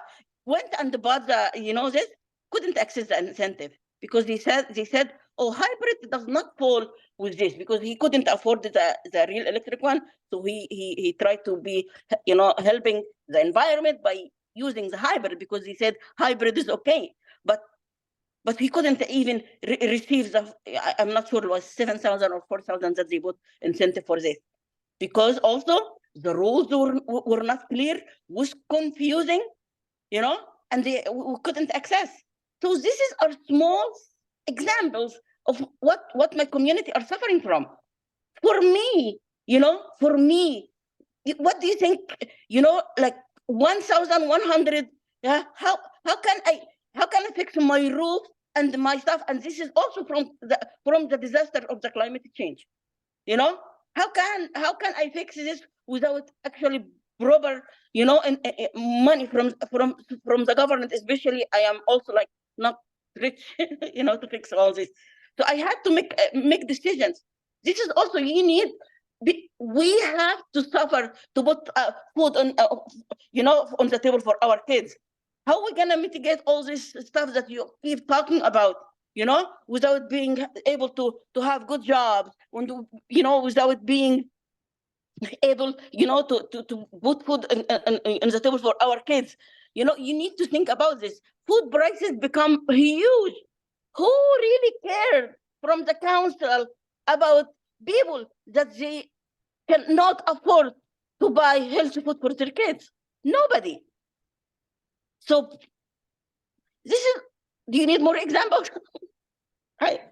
Oh, no, thank you. I appreciate your response. Can I ask a clarifying question just about the initial example you gave?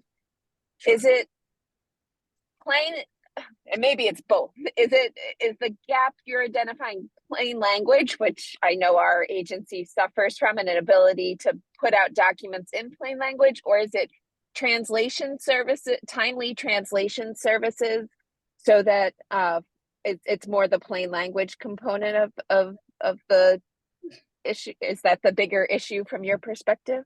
And no, and both.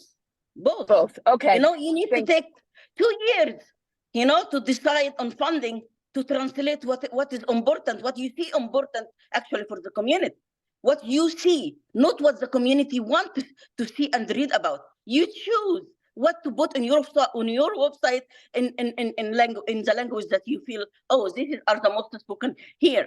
You know, everyone count. Everyone live in the state of Vermont should be able to access information, and all information, not only because of the funding issues, we are only translating into, this and using, Google Translate to do the rest. Yes. Thank you. Okay, thank you. That was incredibly powerful. I really appreciate your honest, direct answers. Thank you. Kelly?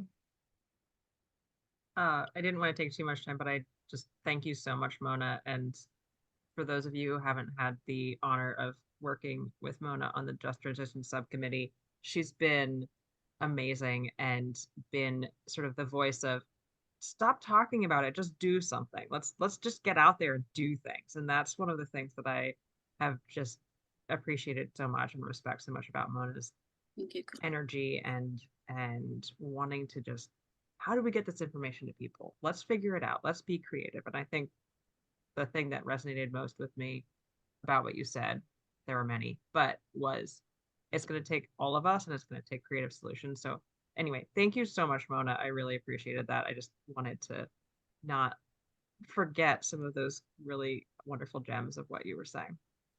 And I see Dr. Dupont-Giroux has her hand up, so I'm going to stop talking.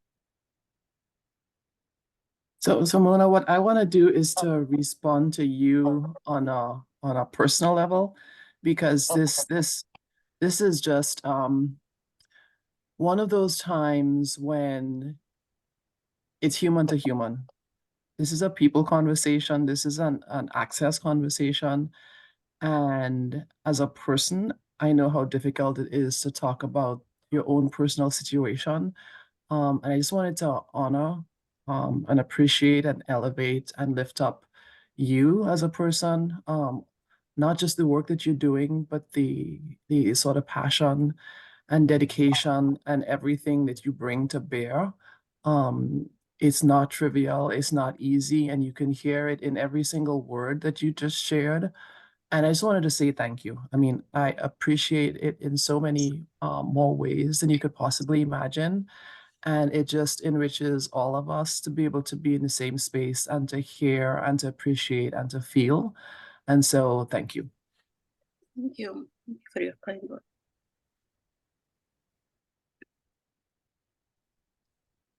Thank you.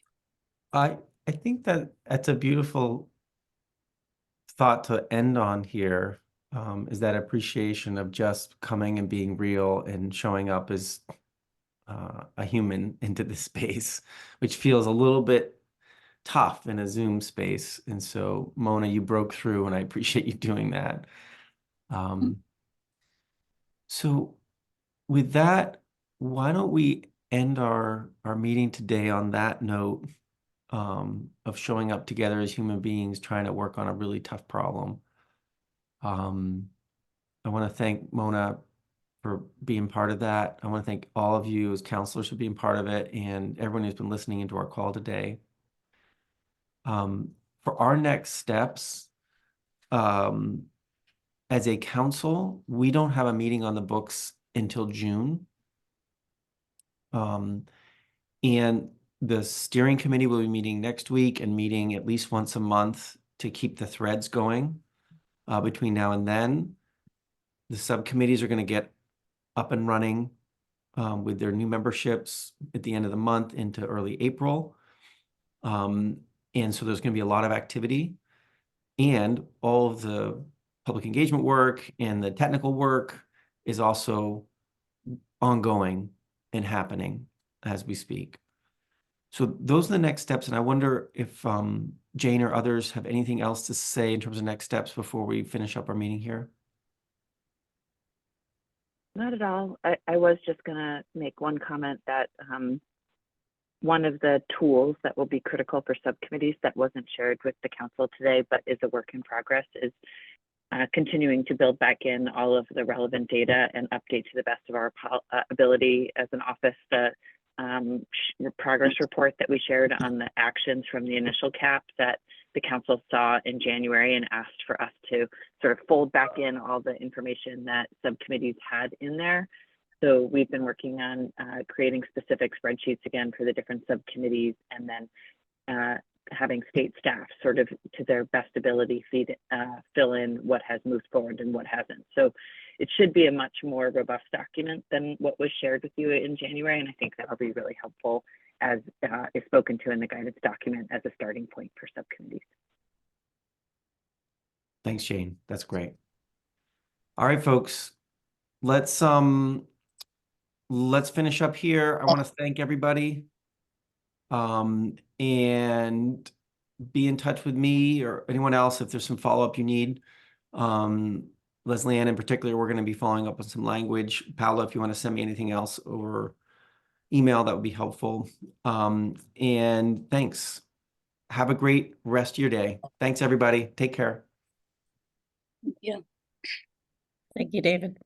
You bet.